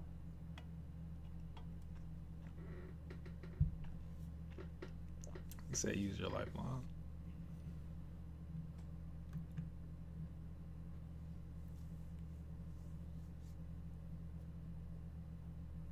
Yeah, bro. Uh, I don't know, bro. I don't know about that one, man.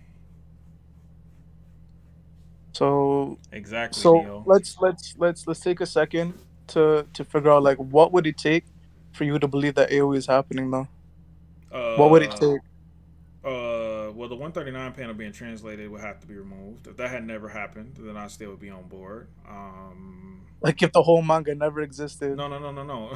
Well, no. The 139 panel that was previewed. Oh, okay. Um,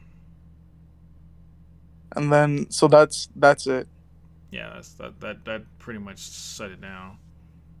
So when the rearrangement of like 123 and Mikasa's whole like internal monologue and stuff, does that have any bearing to You said your 123 perception of what? it?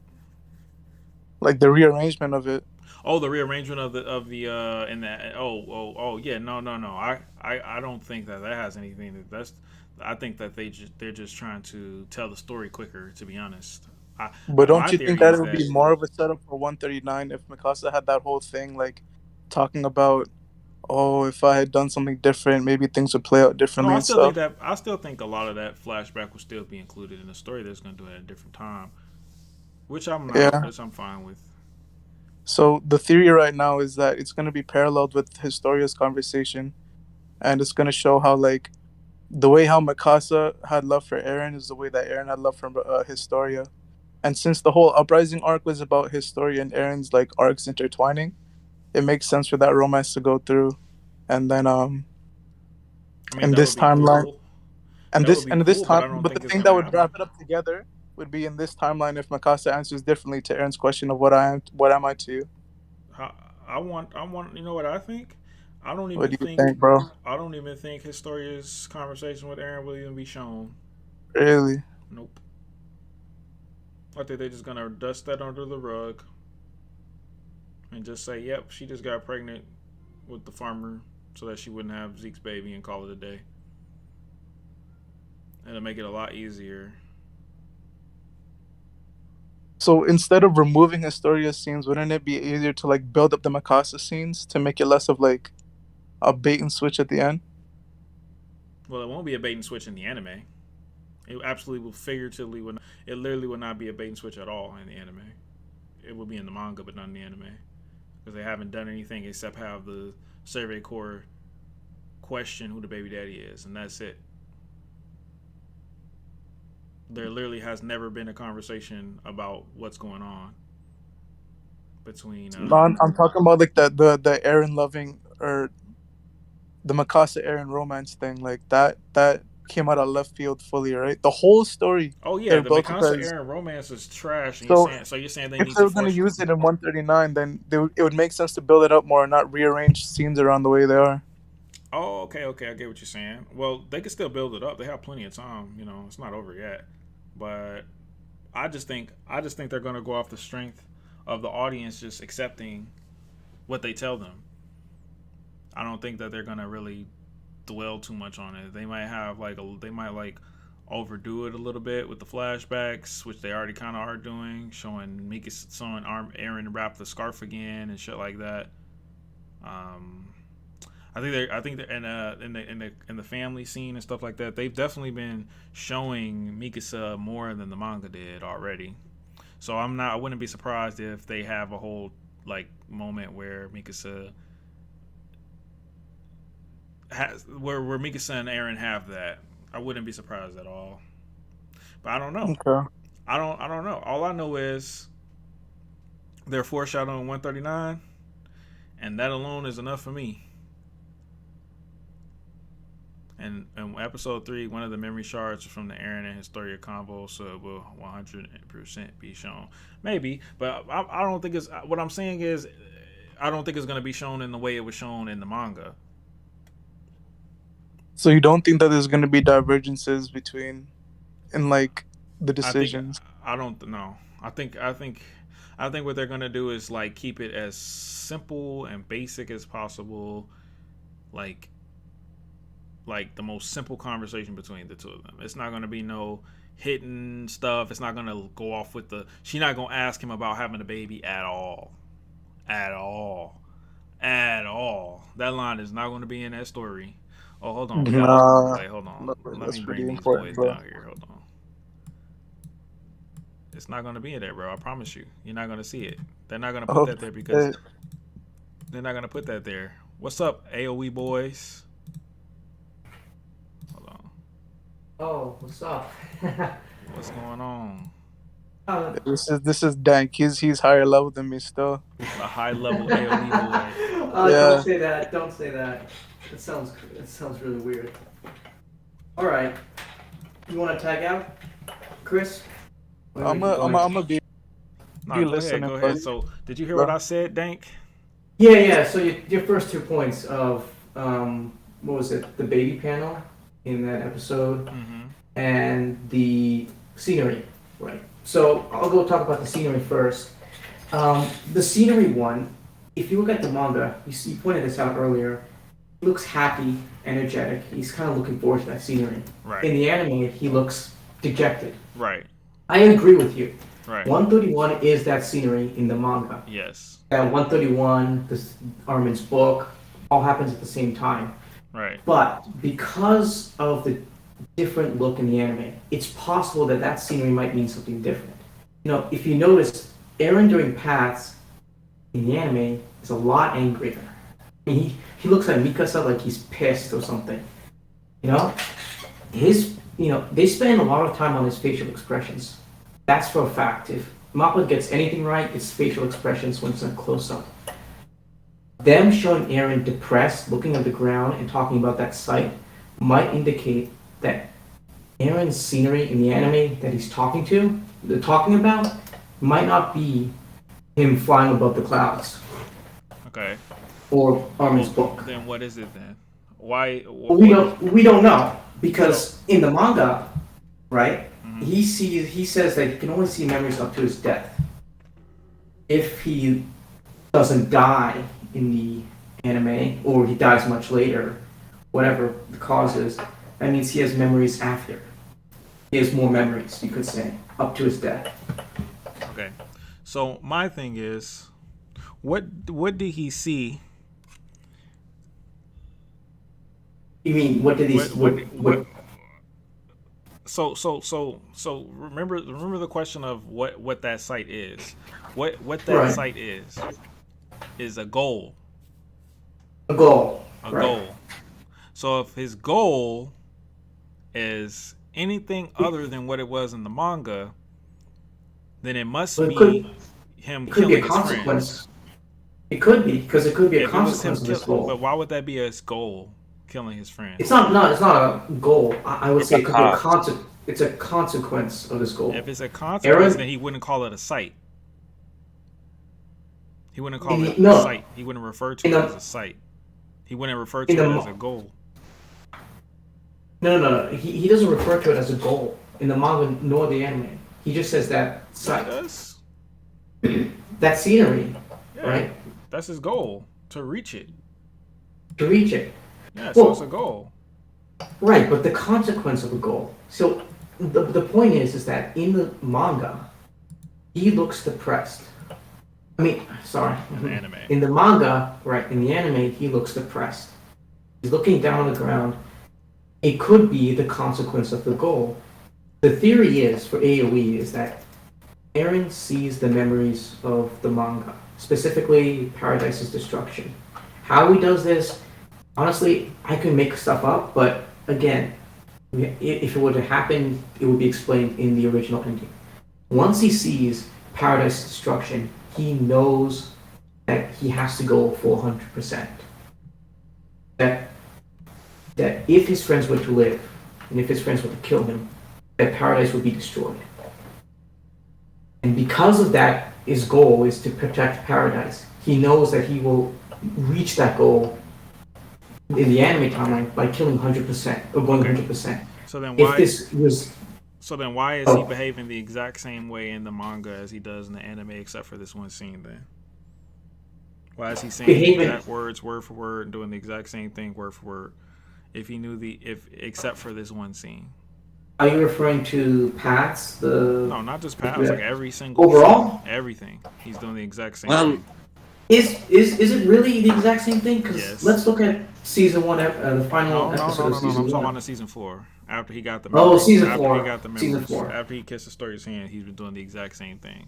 Most our theorists say that he only got the memories of the past timelines after entering paths. Yeah, So of course he would do everything the same way I'll before. explain that. So he So said in he the doesn't get past. the memories of the future timelines until he enters paths. No. Yeah. I'll explain. So that's I'll why explain he this. starts changing while in paths. No. I'll explain this here. He specifically states, "I saw memories of my future in my dad's memories in that Saw scene." that already when he kissed Exactly. the story's hand. Right. So that was way before. But Grisha, in that moment, didn't know everything. He only saw fragments. Eren only showed him pieces of his future to Grisha. If you took that word for word, Eren's seeing exactly what was in his dad's memories. That means Eren did not see everything when he kissed the story's hand. He saw fragments. This can be related to why he didn't stop Sasha's death. Because he didn't know, right? Whether he saw her death or not, he didn't know the context, he didn't know where it was going to happen. So why did he gain Oh. more memories when he entered paths then? Why is that a thing? So, Because everything So- in paths is connected. no, Like no, Eren's Was the dad, timelines No. converged? everything No, happens no. at once in paths. no, That's what I think. no. Well, Eren, Zeke sure didn't get that. no, okay. Why is When Aaron so Eren- special? When Eren receives the power of the full founding titan, he can control exactly what memories to give. Right? He's in control. So when he became the founding titan, that's when he Yes. was able to see all the memories. When he embraced the mirror. Yes. But he changed his mind on the scenery before he embraced the mirror. So The point it is, doesn't look. make sense, buddy. No. The changing, like I said, it's fragments. Okay, saying it's that- fragments, and then We're seeing a fragment of Okay. the future, what happens in the anime. so everything that he saw up until the point of the manga, he saw the same thing in the anime. Up until the point of the manga, it's the same thing. Same thing, except they're fragments, and he could have seen. No, So you're saying he he saw could have different seen. fragments? He saw most of the similar fragments. He might have seen fragments. They showed us the fragments he saw. They were pretty much the exact same. Uh, not really. There was actually a Because shard that was way Yeah, different. that was one, The- and I said pretty much.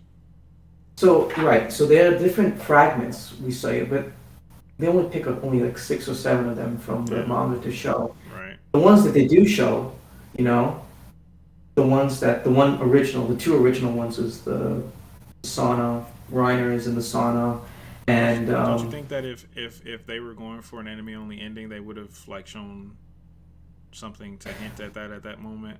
Well, look at how- Falco flying, which doesn't hint at that at all.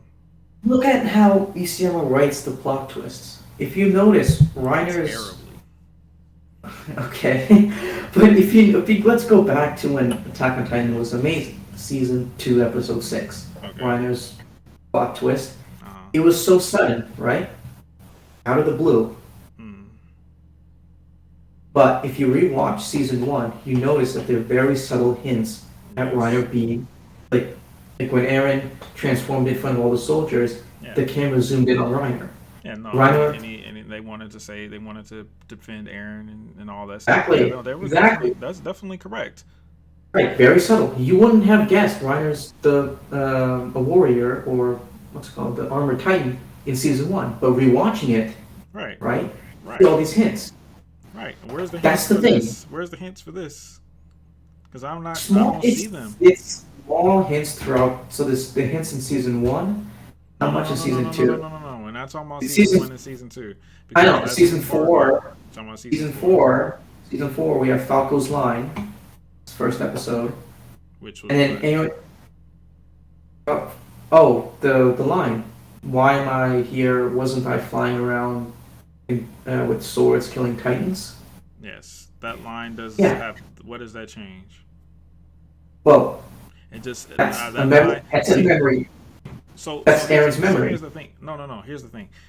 What you guys are doing is you're taking what could potentially be a terrible, or depending on what you want to call it, attempt at foreshadowing the ending of the manga and turning that difference into a source of proof or Right. hint for. How is it foreshadowing? How is it foreshadowing?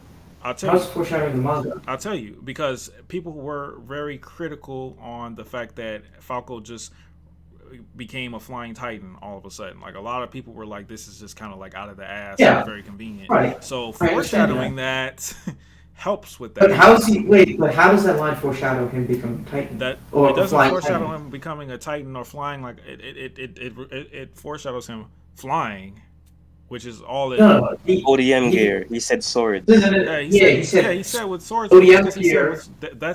that's what the audience probably thinks. But once you see him flying, you can do that, like you just said. You go back and say, "Oh yeah, he did say he saw himself flying." You think that Wait, no no, one's no. gonna He make said- that connection? yeah. You think no one's gonna He make said- that connection? Come he- on, guys. He said flying around with swords killing I understand. titans. He said flying He's a- around. he's They a couldn't. They scout didn't on want to just Paradise. say I see myself as a flying titan. That would be too on the nose. No. That line refers to him being a scout on Paradise. He Not never him- became a him- scout on Paradise ever. Exactly. That's the point. Whose memories are those? Uh, That's the point. If he is remembering being a scout on Paradise, but he's never been to Paradise, then whose memories are those? I don't think he's remembering being a scout on Paradise. I think that's Oh. just a subtle way of them hinting at him becoming a But flying it titan. doesn't That's make all I sense get out of it. because I'm not saying it makes sense or it's good. I'm just saying that's all I get out of it. Because okay, fine, flip it then. If you want to say that, flip it. How does that foreshadow an anime only ending? Why the fuck does why does Falco matter? Why does Falco getting these memories matter? Eren thought, Falco, you need to think this in order for me to kill the rest of the world. Makes no sense. Why We does don't know that yet. exactly? We That's what I'm don't. saying. We don't That's know what that yet, I'm but- saying. That's what I'm saying. It makes no sense. You don't. I don't know, and you don't know. But the point is, you can't give me a reason why that would exist. That has no connection to anime To the only ending manga. at all. Yeah, we don't know the ending yet. Well, of course We we do don't not know know the the ending ending yet. yet. That's the point. We talking before the ending happens. But what I'm saying is that that sentence foreshadows me saying it foreshadows Falco flying as a bird is at least somewhat an explanation. Y'all have no explanation at No, all. but It could just be your Aaron sending. We don't know yet. It's that simple, That's sir. okay, that's what I'm Like, saying. okay. That's what I'm saying. That's what I'm saying. Your argument of him foreshadowing as a bird versus my argument simply stating that that memory refers to him being a scout on Paradise, which I never understand that's happened. what you're. I understand that I understand that's what you're saying. If it was a memory of him being a bird, wouldn't a better line be flying over the clouds or Listen, flying above? I don't know. Again, I know, I understand. I Like don't whatever know. they chose, I it's feel up to like them. Falco just looking at the bird was enough for that, but obviously they wanted to add more to it. But that's not that. I don't know why they did that. All I know is it don't make no sense the other way that y'all saying, because this means that someone specifically gave this man memories that he never or he was given memories. Which where would he get those from? Well, again, let's look at manga. There are other people who have gotten very specific memories. 139, 138, all the Alliance characters. Yeah, his Got friends, his friends, his friends. His not friends. Falco. Falco. I mean, you could consider Aaron. And even if he did one. get Falco memories, why would it be him flying around in ODM gear? Why would he do that? That does it. What did Falco Well, have to gain from that? He has to gain obviously, absolutely nothing. obviously, you may not be remembering the full thing. Again, listen. The point is, I'm not trying to convince you what it means exactly. I'm trying to Saying it's convince you is different. that it's foreshadowing something that hasn't happened in the manga. No. Well, that's why I say that's where we agree to disagree. I believe it's foreshadowing something, but not something that hasn't happened in the manga. Because Falco definitely about to get the Flying Titan. Everything's going the exact same. Right, obviously they can't. If you're gonna write a plot twist, why spoil it before it happens? I mean, you think that if in season one they gave Rhino flashbacks of him turning into a Titan, foreshadowing that he was the armored Titan, that would kind of ruin the plot twist, right? I mean, the Okay, so whole what's point the is plot that you literally cannot give me any one reason at all. Like I okay, if I gave you very obvious. $1,000, if I bet you Yeah. $1,000 right now directly deposited into your PayPal account, Uh-huh. you could not give me one logical reason why Aaron would give Falco memories of him flying around as an ODM gear attacking Titans. You couldn't give one. There's no theory you could come up with that makes any sense. Otherwise, y'all would have already came up with it. Well, I mean, I don't want to delve into the theories because it's just a theory. It's not based in anything that's happened yet. Yeah. But if you want, I can give you Yeah, a no, theory. yeah, give me one. Give me one logical All right. theory as to why Okay, Aaron would okay. give Falco that memory. So, here's the thing. If you look back on Declaration of War, right? Berthold's line before he was going to talk to Aaron, Berthold was saying that that man wanted to be judged and then be parallel to Reiner, basically playing this thing that Reiner wanted to be judged by Aaron. Mm-hmm. I think that Aaron wants to be judged. Same way after he commits all these horrible crimes, he wants to be judged. I think it's going to be Falco. I think he's going to... Judged? What do you mean by judges? Well, something similar to what Aaron did with Reiner. You know? He would basically say, why did you do this? Okay, but if Falco judge him, what does that have to do with him flying around in ODM gear, though? He has to be in ODM gear to judge him? Right. No, I'm not finished. Okay. Aaron, if we go by the similar, you could say, dialogue between Aaron and Reiner, Aaron basically asks Reiner why he did the things that he did. If he wants Falco to do the same thing for him, Aaron will most likely have to show Falco why he did what he had to do. Meaning, you have to show Falco his memories. Oh my God! Couldn't he just tell him? Is it not possible for human beings to talk in this world anymore? Obviously, he could tell him. But so that's the same thing with. do? That's the same thing with Zeke and Aaron. Zeke could have told Aaron even has memories of attacking Titans on ODM gear. He was in ODM gear for like 1 year of his life, actually fighting Titans. So why would that be the thing that Falco will remember? Wouldn't he remember being inside of a Titan? That's something that he's actually done a lot of, or maybe the rumbling itself. Why a Well, Titan and ODM gear? It doesn't make no okay. sense, bro. Again, How would why that you be the wanted one to? memory he remembers? That's just what they wanted to do as a hint. Obviously, they can't tell. They can't show up and say that. There's a Oh, million, trillion, 70 trillion, billion different okay. ways to hint All that right. than what you're saying. They hinted better. Obviously, there's better ways to hint at it. No, I mean like But not just like a few ways, like literally like anything would be better than that. Like that's like a terrible. Like it's not even close. again, right. But that's just me making up a theory on why he would get memories. But I the guess, fact but that that he don't make no has, sense.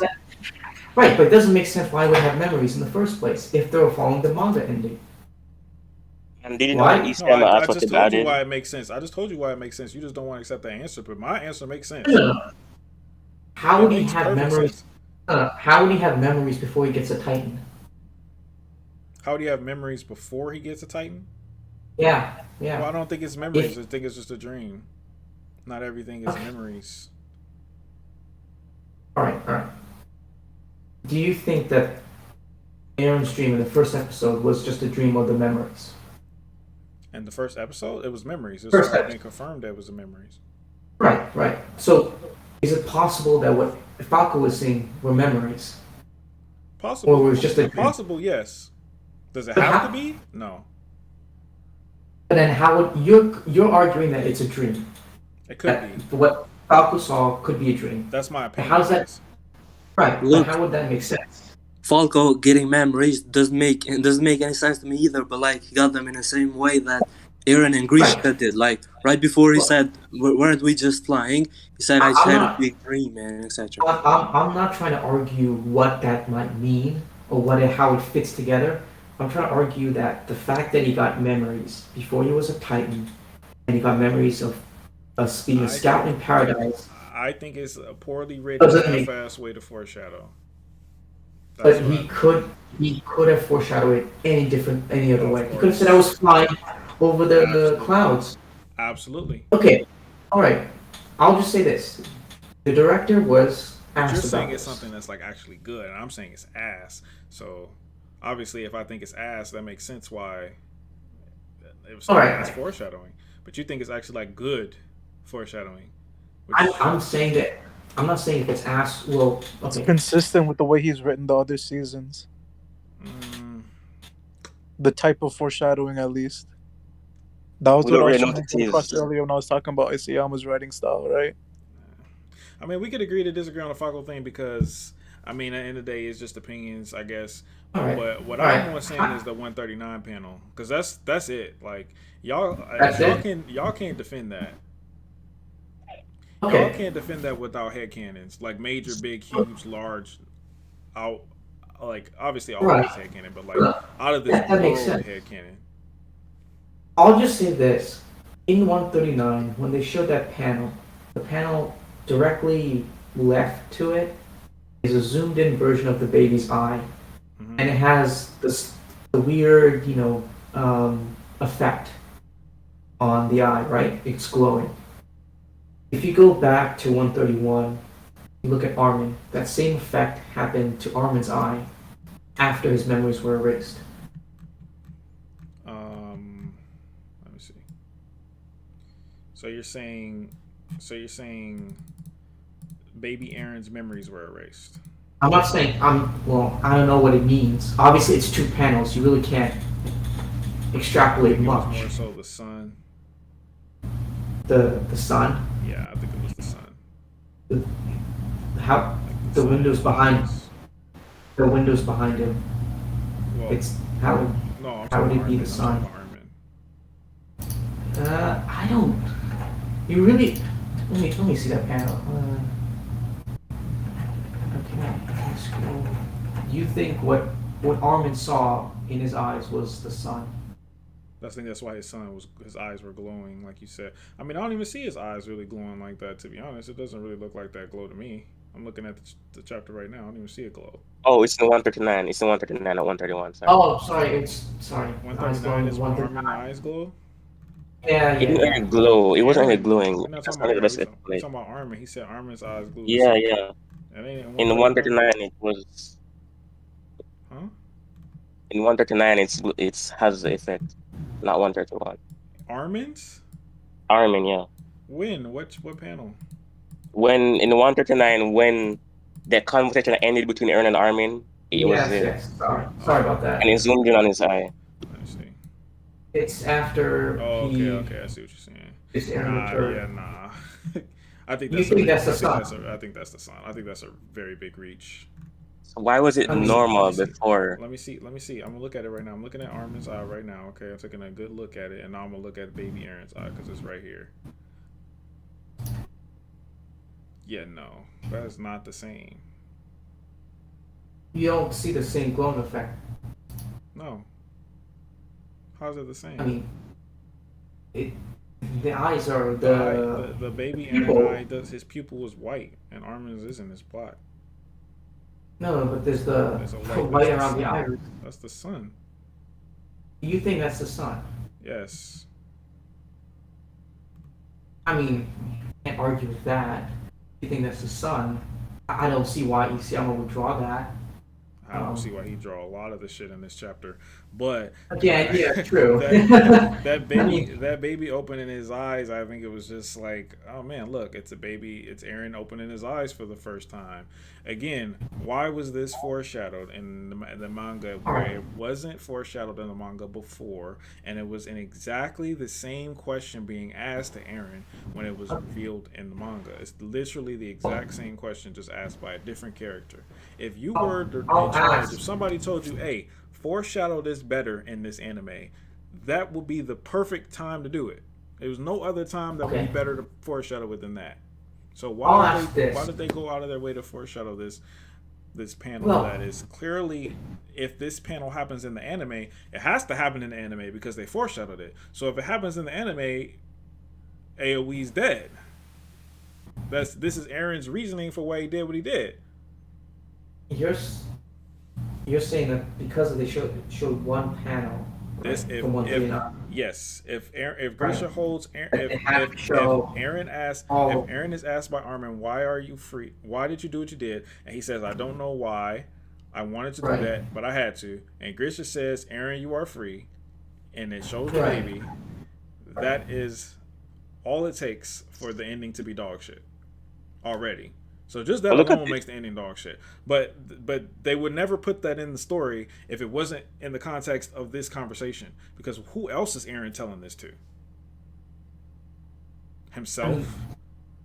Listen, Mikasa? Historia? Who is he telling it to? I can't tell you exactly how it would work out with AoE, but I will say this. Okay, I don't know exactly how AoE is gonna play out, right?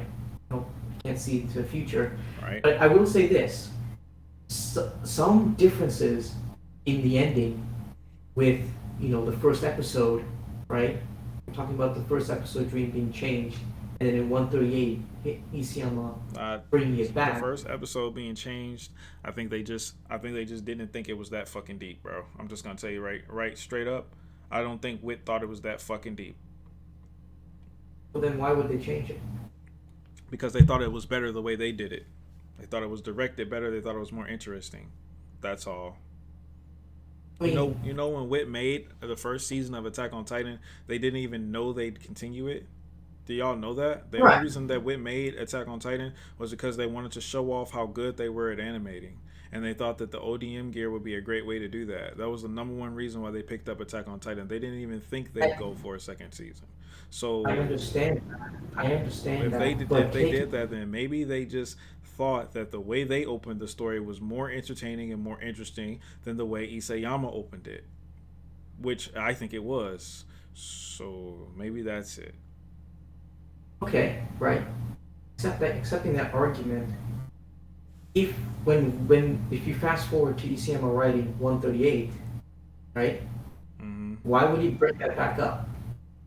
Isayama has stated multiple times in interviews he views the anime as the final product. As the manga is just a rough draft, and the anime is the final product. So why did he bring it back up? Why did he bring back up to See You Later, Aaron?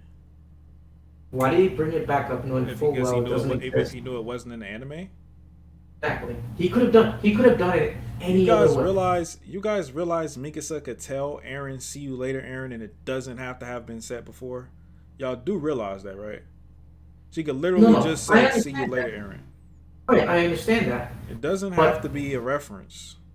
No one's gonna be like, "Oh my God, she didn't say that before."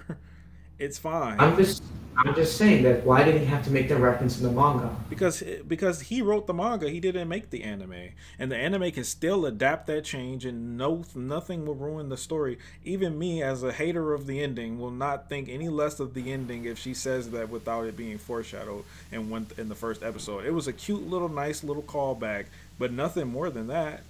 It doesn't make the story any better or any worse without that. If that I think isn't present in the first episode. that's where you're getting it wrong. I don't think it's a callback. Isayama doesn't do like callbacks. You know, he doesn't Yes, do he like does. reference. He does callbacks all the time. That was a callback. He does call right, but then there has to be a meaning, right? The meaning The was fact she's that- the one that kills Eren, and it's ironic. That was the meaning in the manga. The point I'm trying to make is the fact that she's saying that, and then Aaron remembering this when he was waking up, right? Him seeing those memories.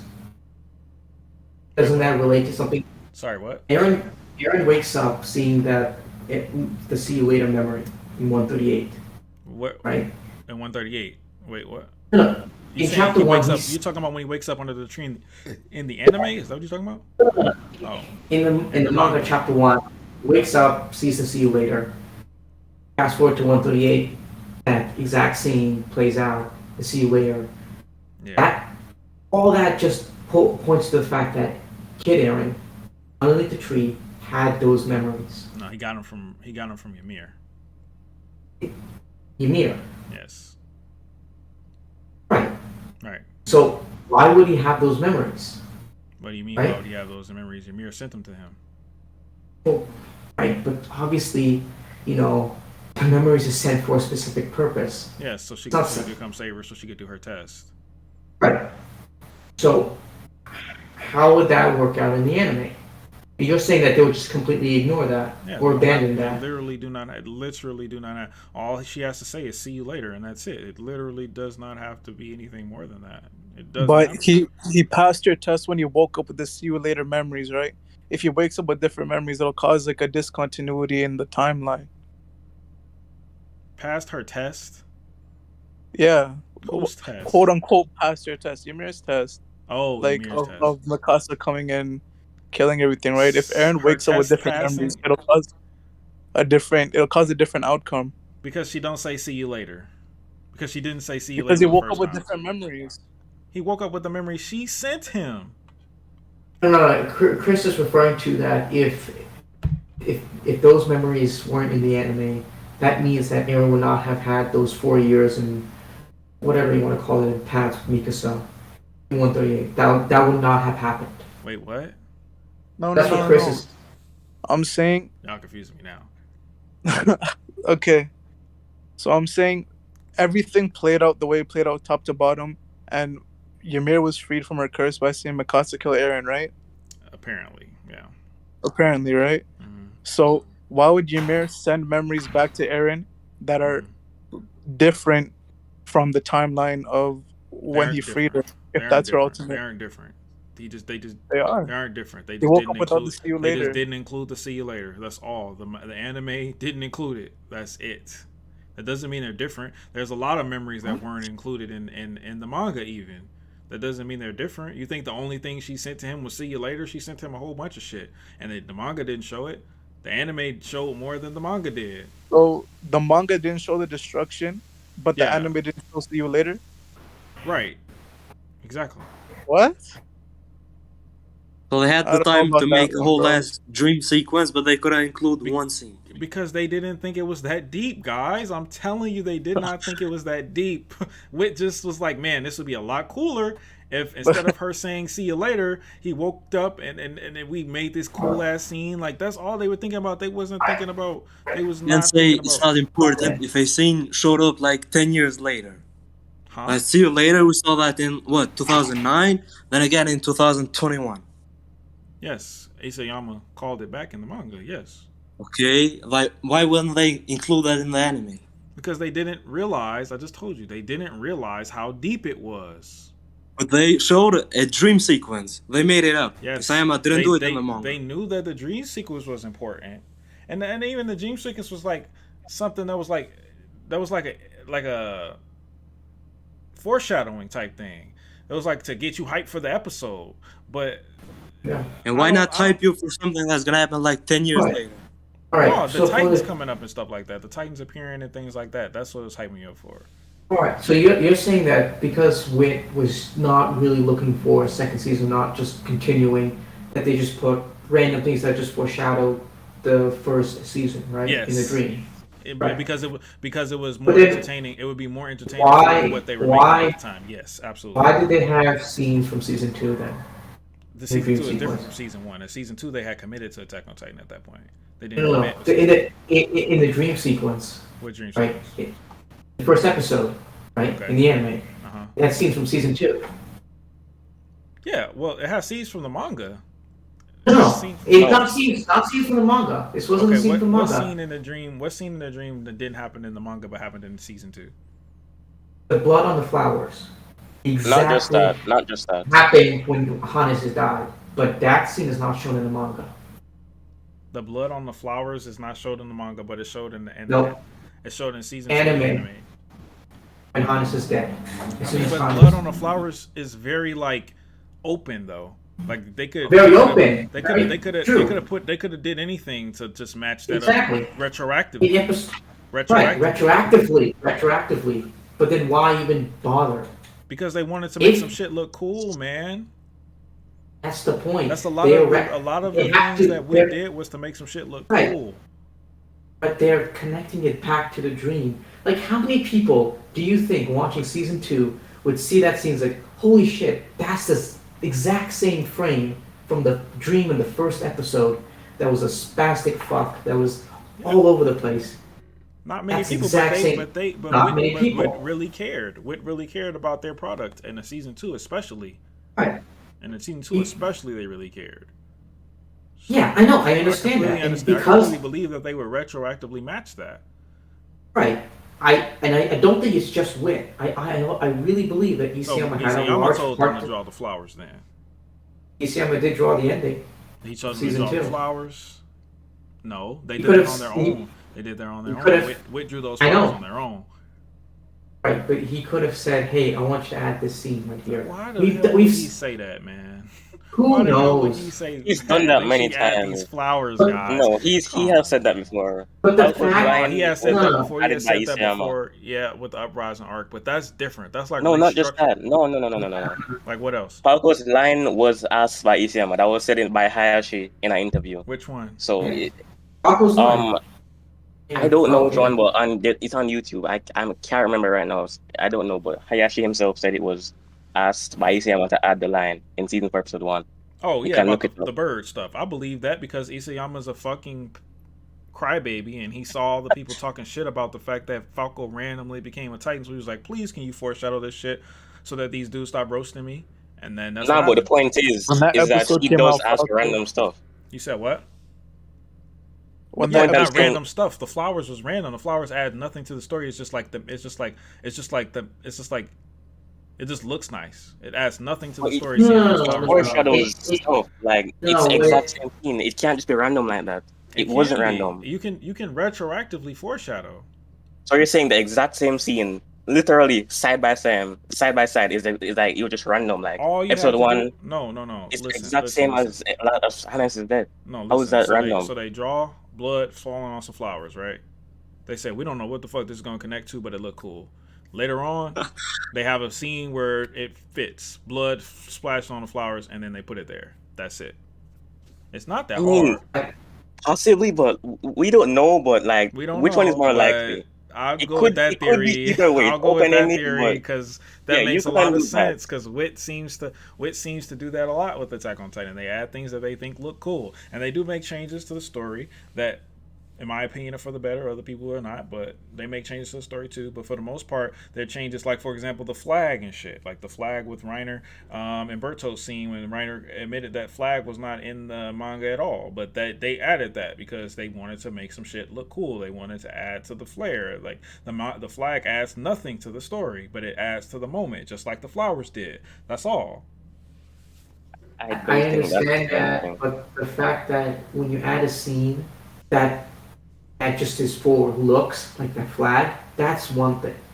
But when you start adding scenes that connect to previous scenes and start making people think, hey, how come this kid Aaron is able to see something that happens in the future, right? In season two, not just foreshadowing his mom getting eaten, but things that happen years in the future.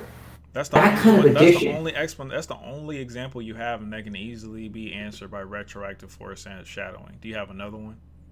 The rumbling in season In one season one? finale. No, not the endings. Fuck the endings. I'm talking No, about not the Not the not the ending, not the ending. ending, No, not the no, ending. no. And the finale, season one finale, where you right? mean? The after Oh, when he credit said I'll scene. destroy the whole world. Oh my No, not god, that. yo, which one? No, Which one? not that. No, no, no, no, What no, no. then? What? At the end of season one, the end credit scene with the Clash of Titan in the wall, they had no reason to add that there was no Yes, they if there was did. The no season manga. two. Exactly. It was the next. It was literally the next chapter in the manga. What do If you they didn't mean? want, if they didn't know if there's gonna be a season two, why would they add it? They And didn't like They know. could have They added. literally, didn't. You know how you get another season. You know how you do oh, that. You build up intrigue. That's a way to build up intrigue. People want to see why the fuck is this Titan in the walls. It's the perfect place to do it. It's the perfect place to get people to want another season. So just in case if their god tier amazing god tier animation didn't get them a second season, that would. But they didn't know they'd Right. get another season of Attack on Titan. So the way they treated Attack on Titan in season one was different than the way they treated it going forward because they realized that okay, we're going to be with this long term, so we have to kind of make things make sense and according to the manga so that the story flows better. But and they didn't make too many drastic changes in the anime, but you can tell in the first season that they were a lot more like free with their symbolism and their artistic direction and stuff like that because they weren't so much necessarily concerned with making sure that the story remained consistent for decades. They were more so concerned with showing off what they could do as a studio. That was like their number one priority with Attack on Titan season one. Then later on they made it like both. okay, I can agree with So that. I so could to some level. your argument is that they foreshadowed things at the end of season one, so they can get a season two, right? When it comes to the Titan face, absolutely, that was Right. 100%. Okay. The season 2 ending, they literally foreshadowed the scene of Fritz feeding Ymir to her children. That Yeah. was years before. Yeah, Yeah. They That's couldn't because do that so it would look cool. I feel like they thought it looked cool. To be honest, I feel like No, they thought come it on. looked cool. No, But bro. it happened. It did happen, but Hell, see, before the manga even it came did out. happen. It did happen, but you know, I think Isayama borrows a lot from the anime. To be honest, Oh my, Wait. Are you talking about the season two ending? yeah, they're talking yeah. about season two. I didn't even know why. I thought we were talking about season one, which again, Oh, Okay. I thought I we were guess you talking could, about yeah. season one no. this whole time. Same stuff. Yeah. But if you want to So talk about season two, that scene with that, I mean, Isayama could have told them, but I mean, I feel like more no. so that Isayama No, took that from them. No, I'm Isayama gonna be did tell honest. them. No. Isayama drew the rough drafts for the ending. Yeah, The season I two think there's ending. interviews of that. I'm pretty sure. Yeah. He Well, wrote. all right, season He one didn't though. write it. He We drew talking about season. the. I'm talking about season one. Season two, at that point, they were Oh, committed. right. They were committed, but season one, they were not. No, but I'm talking about things in season one. You know, especially with the finale, the way that they handled the fight, What about and it? They made it more climactic. It's a season finale. Once again, just proving my point that they are more no, so I'm not. concerned. I'm not. I'm talking about the lines. The The world, lines I'll of destroy the dialogue. whole world. Not just that, but the fact that Aaron's talking about I cling to my friends, and you know, if you talk about like stereotypical anime tropes back then, right? It was all about working together as a team to overcome an enemy, right? And then you have the main character talking out of the blue again. This is only in the anime. How if I stick with my friends, I would fail. That I just have to go out He and didn't kill talk this. about that out of the blue. He specifically learned that in a chapter. The manga, Right, no. the anime took that what he learned When I and talk about applied out of it the blue, to his oh, yeah, character. Unlucky for them that Isayama didn't do that no Look more. at the any No. fight scene. In the manga, they defeated her together, but in the anime, he went berserk and defeated her himself. Yeah. But by out of the blue, I mean that. And he literally said, I'm going to destroy the world. I told you the reason why they put that fight there was because they wanted it to look cool. It was the season finale. He also goes into by It Annie's was the name season finale, and that that fight proves my point entirely. They were more so concerned with telling an entertaining story in the first season than they were with telling a consistent one. It's not the fight. It's not the fight we're referring to. It's the dialogue. To the fight, but you want to refer to the dialogue? Same thing. Dialogue. Same thing. No. Same thing. It's not the same. There's right? no way in the universe they could have known that Isayama was going to have Eren destroy the world at that point. There was no way. They could not have known. But Isayama could have said, "Hey, I want you to add that line." Right? The lines by not only Eren, anime only, but also Armin. And Mikasa's conversation with Eren, that's completely changed and different. Where he's talking about, it felt good or something. Well, fine if you want to say that, but Eren did destroy the world. So what's the problem? He did. Right? Don't you think that's a little bit of foreshadowing? No, you could say that's foreshadowing. I agree with you. Fine, it's foreshadowing. If you want to say it's foreshadowing, I mean, I'm not saying I agree with you, but I understand your point of view. If you want to say that's foreshadowing, you want to say Isayama told them to put that in the line, fine. I don't think it was foreshadowing. I think they was just trying to be cool. That's all I'm saying. But if you think it was foreshadowing, cool. I'll accept that was foreshadowing. But what does that have to do with anime only ending if Eren did destroy the world? He destroyed the world in the manga. He said the entire world. The anime is supposed to be different from the manga. World. In the manga, yes. He defeated Annie with teamwork, but in the anime, he defeated her by himself. I understand that. But yes, in the manga, in the ending, in the manga, he fought Reiner with teamwork. In the manga, he fought Bert. He defeated Bert with teamwork. What the manga has had Eren behave with teamwork all the time, and the anime followed suit, except for that one scene. That's the only one that's different. In the manga ending, Eren let up Paradis' future in his friend's hands. But in the anime, he will, decide what will happen to Paradis himself. He will destroy the world and make sure Paradis doesn't get destroyed. That line parallels. He literally destroyed the world. He didn't. In the manga, he said, Armin, I'm letting it up to you. No. I'm saying he destroyed the world. That's all I'm saying. He destroyed the world. If somebody 80%. Okay, look, all right. You're gonna get destroying the world. He said all right. Look, he said entire world. If you're gonna get to like that, you gotta include that entire. That's different. so he did say that though. It's different. So because he, it's different. So 80% is not enough for entire. No. It has to be every single human. Well, then he never's going to destroy the entire world then, because he's going to keep Okay. So he'll lose either way, buddy. He'll lose either way. He'll lose either way. He was never going to destroy the entire world, so... Okay. All right. So, you think that with added scenes, because they cared about Attack on Titan, then they would add scenes to make it look cool, right? Well, not necessarily because they cared about they cared more about making it the first season of Attack on Titan extremely entertaining than they did about the story remaining consistent in the first season. All right. Yes. I'll ask you this: do you think Mappa has the same level of care? No. Okay. A little bit. They just go ahead and copy and paste whatever Isayama tells me to change. Whatever Isayama tells me to change, and make it 100 times worse. Or Kodansha tells me to change, I'll change. Okay, so knowing this, right? Do you think that Mappa would spend extra time to just add cool little scenes or features here and there? Yeah, I mean, at the end of the day, they have a budget, and at the end of the day, people want to be entertained. You can't just make every single episode a fucking slideshow. You have to, at some point, put some work in. So, obviously, they're going to make some animation. It's animation, so they're gonna have some liberties here or there, like they did with Eren's transformation and the rumbling. a lot different than it was in the manga, but it was a lot Right. better, in my opinion, in the anime than it was in the manga. Um, but for the most part, pretty much the exact same. Okay, I can actually.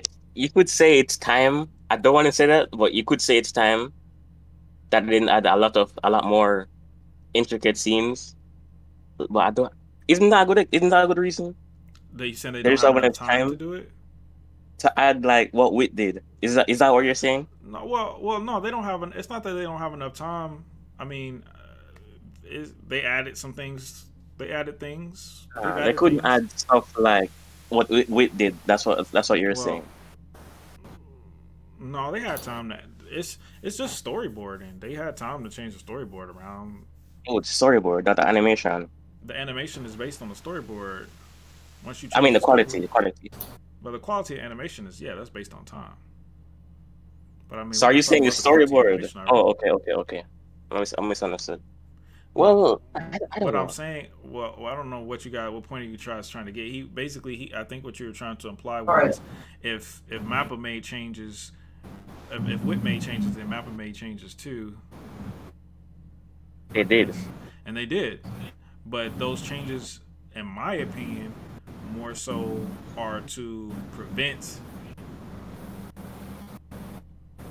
people, not prevent, but curve people's criticism towards the ending that's inevitably coming. That's the way I see it. I don't get how their changes even reference the ending. Apart So from you literally telling me apart that, from the two changes in the last yeah, those episode. two changes. That's all I'm talking about. Just those two. That's all that Oh, matters. That's the I only was two I'm talking about talking the about. entirety of season 4. Those two But changes are so big. That's all I needed. Those are huge changes that they purposely went out their way to make. Nappa of all companies. I know they didn't do. I know if they had the choice to draw the way they wanted to, they would have just copy and pasted that shit. But somebody told them, change that. Nah, put that there. And they was like, all right, cool, whatever. As long as y'all writing that check. And that's what happened. well, you don't know. And the I don't know. rumbling was like something that was like built up for years and years and years. They couldn't just have like, they know they would have got fucking clowns. So they probably was like, all right, let's get a director. Let's make a soundtrack. Let's put some actual effort into this episode. And maybe 131 too. And then we'll call it a day. And the rest of them will be slideshows. I don't really, but I'm kind of lost now. Like, I don't get how this is relevant Well, to anything at this point. the point is, Mappa ain't making no changes to hint towards the anime only ending. They're making changes to hint towards the manga ending. And Right. Wit always assumed the manga ending would be good. They didn't know what it would be. That's my point. I highly doubt they would have put this much effort in if they knew it was gonna be this dog shit. Well, I guess you can interpret that way. Well, I guess the 139 panel and that senior panel, I mean, frame, whatever you want to call it. I guess. All right, well, Jay, if it was done by freelancers, they need to hire more of those because that man went crazy. But I mean, I don't know, guys. Like, y'all ain't really convincing me, man. Y'all saying stuff that I already kind of knew y'all was gonna say. Really, like, at the end of the day, though, we won't know till it happens. But like, what will it take for y'all to finally believe that it's not? Like, what's the moment that y'all are finally gonna say, all right? If Episode Aaron 11 was and the 12. class answers the same way she answered in the manga, I think that would be it If for he me. says if she says we are family, Yeah. if she says we are family, that'll be at the end of it for you. To me personally, I don't know about what these other guys think. That will definitely bring my hope down a lot, but I wouldn't say completely. Okay, what But if completely there's no then? changes, most people expect episode 11 and 12 to have the most hints. And if nothing is changed, then I guess I give up. So I guess 2 months from now, we'll see. We'll No, see. not 2 months, not even 2 months. Yes. 1 month or something like 1 that. month and a half. Yeah. Yeah. So until then.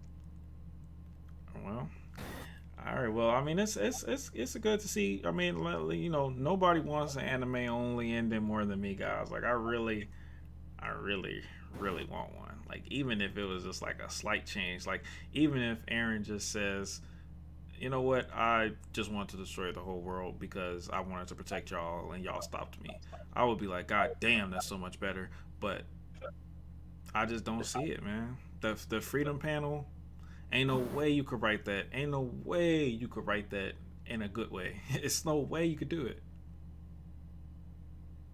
In a good way. What do you I mean by mean that? the you are free panel with Grisha. Ain't no way you could put that in the Oh, story a good way. It's just no physical human possibility. I thought of it like, man, what if they did this? What if they did that? There's just no way.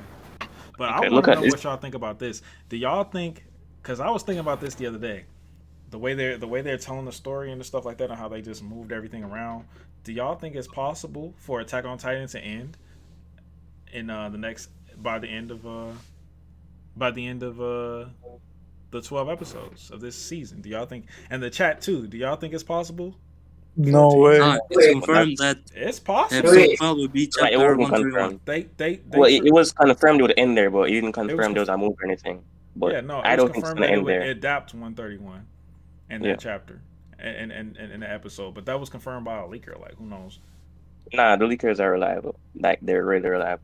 So I will. And no, it was even set on a official website though on Twitter. So it's 12 It episodes was for this take season. Yeah, it was 12 episodes. But what does that I have to? don't think it's gonna end there. It could end. Think That's just about my it. Think about interpretation. it. Think about it. Think about it. Think about it. How much more? How much more content is there? And from right now to the end, how much more content?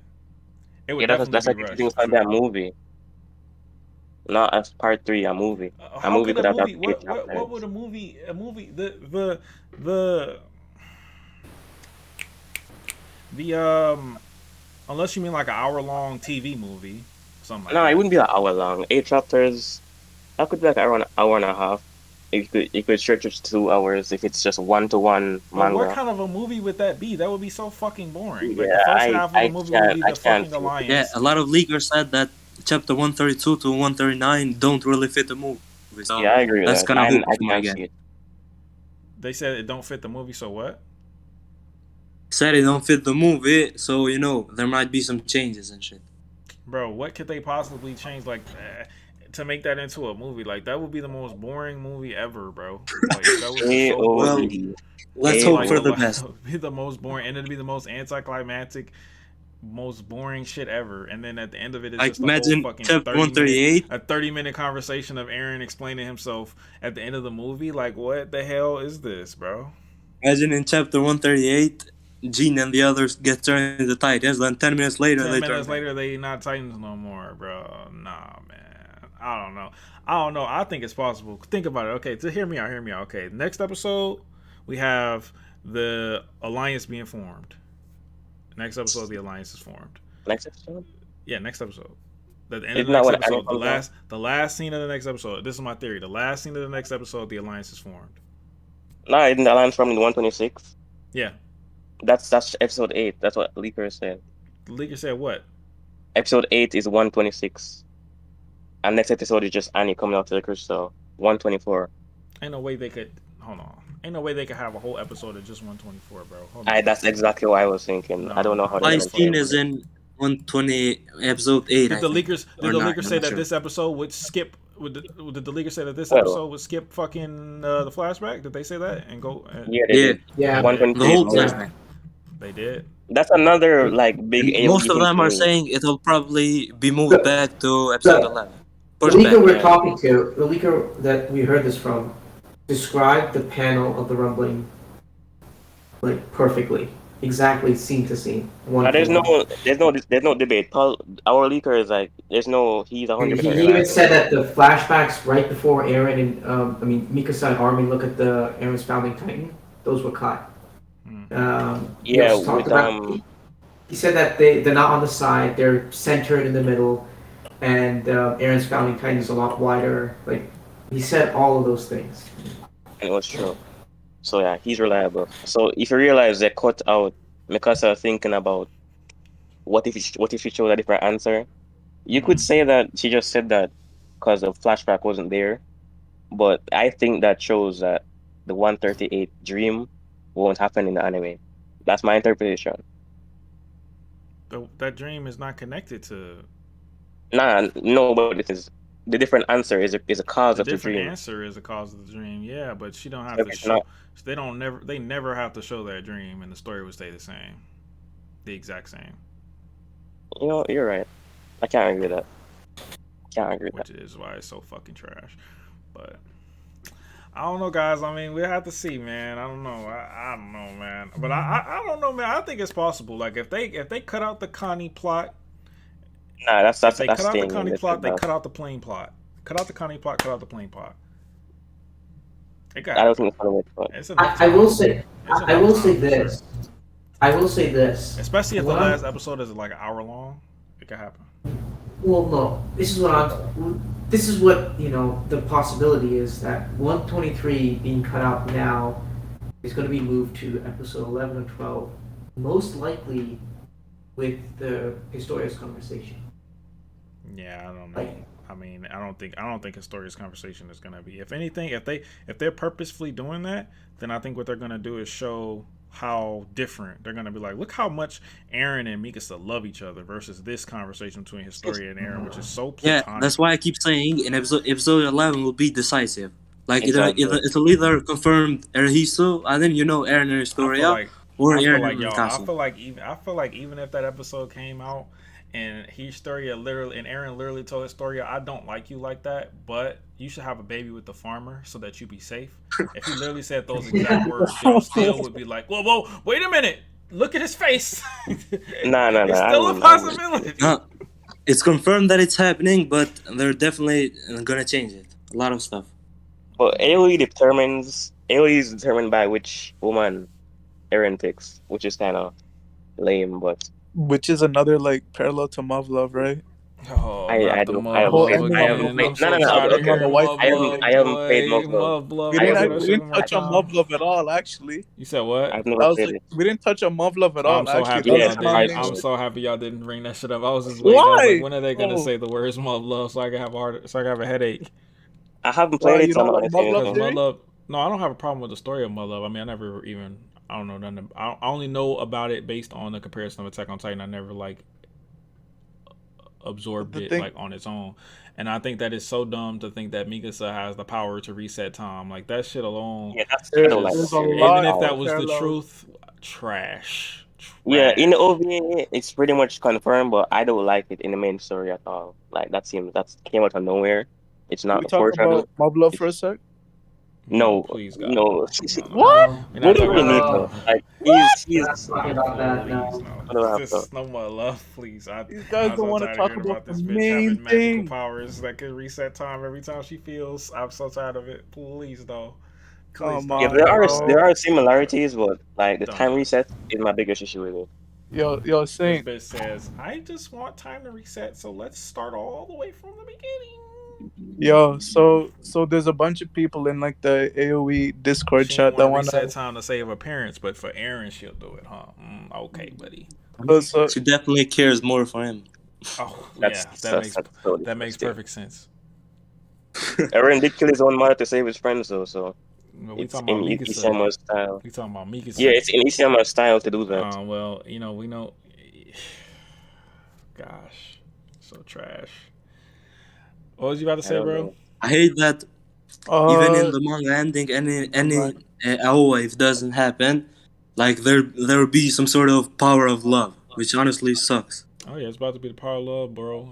You about to see that beautiful kiss and beautiful 2D mappa animation. You about to see Never. that bird. You about to see Can't wait that to bird see wrap that CGI scarf. It's gonna be a necrophilia. CGI bird, huh? this guy's tripped. It's gonna be a CGI bird wrapping that scarf. It's gonna be beautiful. It's gonna be so glorious, man. I can't wait to see it. I'm gonna die laughing. Oh man, I can't wait. But one last thing, I have to ask: do you at least consider that scene being different in anime could just be Eren seeing something else? Mm-mm. Is that not possible? No, because if it was that he saw something else, then his actions should be changing in more than just that scene. But it's the exact same everywhere else. Makes no sense. Why would he only change in this one moment and then, all right, let me go back to doing the same exact thing I did last time? Well, the don't thing get is, we don't even know explicit. what the scenery is in the anime, so it We could do be know the what it same is. result until 131. the very end.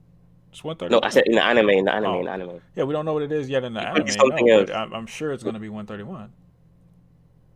Well, we won't know until episode 12. So Yeah, there's let's going to be leave a it lot there more for now. memes. Yeah, we'll see, guys. But yeah, I'm getting it's getting late. I'm about to tap out. But I appreciate y'all for stopping by, trying to convince me, man. I mean, I It's saw, fine. but I did see this one thing that was kind of interesting, and that was that Aaron's transformation, like when he transformed Oh to no. the founding titan I in the don't know. anime, and then there was like a thunderbolt that came down, and the thunderbolt went underground. I thought that was pretty interesting. I Yeah. thought that was pretty How do interesting. I you was like, okay, that's a little Next interesting. know episode, how there would that be But a that's I scene think not where that's it just shows possible. I think that Iron was just the transform. freelancer styling on niggas. To be honest, though, exactly, bro? like I I think don't he get was it. just styling. I think he was just showing y'all like he ain't playing with this animation. You know, when he come to anime and he really do this. That's all. I don't get how Next you buy the episode, there will Warhammer be a scene theory, but where it shows Aaron's full body, and if it's changed, like he formed from the bottom, then we'll know. yeah, next Damn, episode. But I I don't like guess. the Warhammer theory. I hate it, but I will take anything over 139. Yeah, So Yeah, Warhammer Theory definitely isn't perfect, but I'll accept that. It is way better than no, but it ain't. I don't know, man. They I don't just. know, man. But But yeah, yeah, well, thanks y'all for stopping by, man. Y'all have Yeah. a good one, man. Have a great weekend. Yeah. Thank you. no problem, man. One more thing, yo. Are you down to do another AOE debate with a new set of people next week? Because I have some people asking. Sure, if it's and if we got hopefully we got more hints, and then we could talk about that too. I don't know. So Hopefully. Yeah, there's probably it's like the biggest, like the actual day one theorist. Although Dank is a day one theorist, but more of them will be better than I'm not really that OG, so Yeah. they know All more right. than me. Well, yeah. Let So them yeah, 7 p.m. CST. yeah. For sure. I'll get them in contact with you and stuff. All right, bet. All right, later, y'all. Man. Yeah, Yeah. like Take it easy, bro. All right, y'all. Y'all have a good day, man. That was a long ass stream, and I'm tired. I'm about to give me some food. Y'all got plans for Valentine's Day or what, man? Y'all better go out, get y'all ladies some gifts, get y'all ladies some kisses. Ladies, get y'all men some kisses. You know what I'm saying? No, Vera, it's not restored at all. Bad AOV representation, bro. Whoever want to come at next Saturday, 7 p.m. CST, we can do it all over again. It's gonna be the same result because at the end of the day, you have no evidence. All you have is headcanons. I have no evidence because it ain't out yet, so we can't prove it. But I think it's a lot of hopium. Always try hard. Hey man, I'm down to debate or talk with anybody. Get him on. I don't think he want to talk to me, but if you can get him, I'll talk to him. But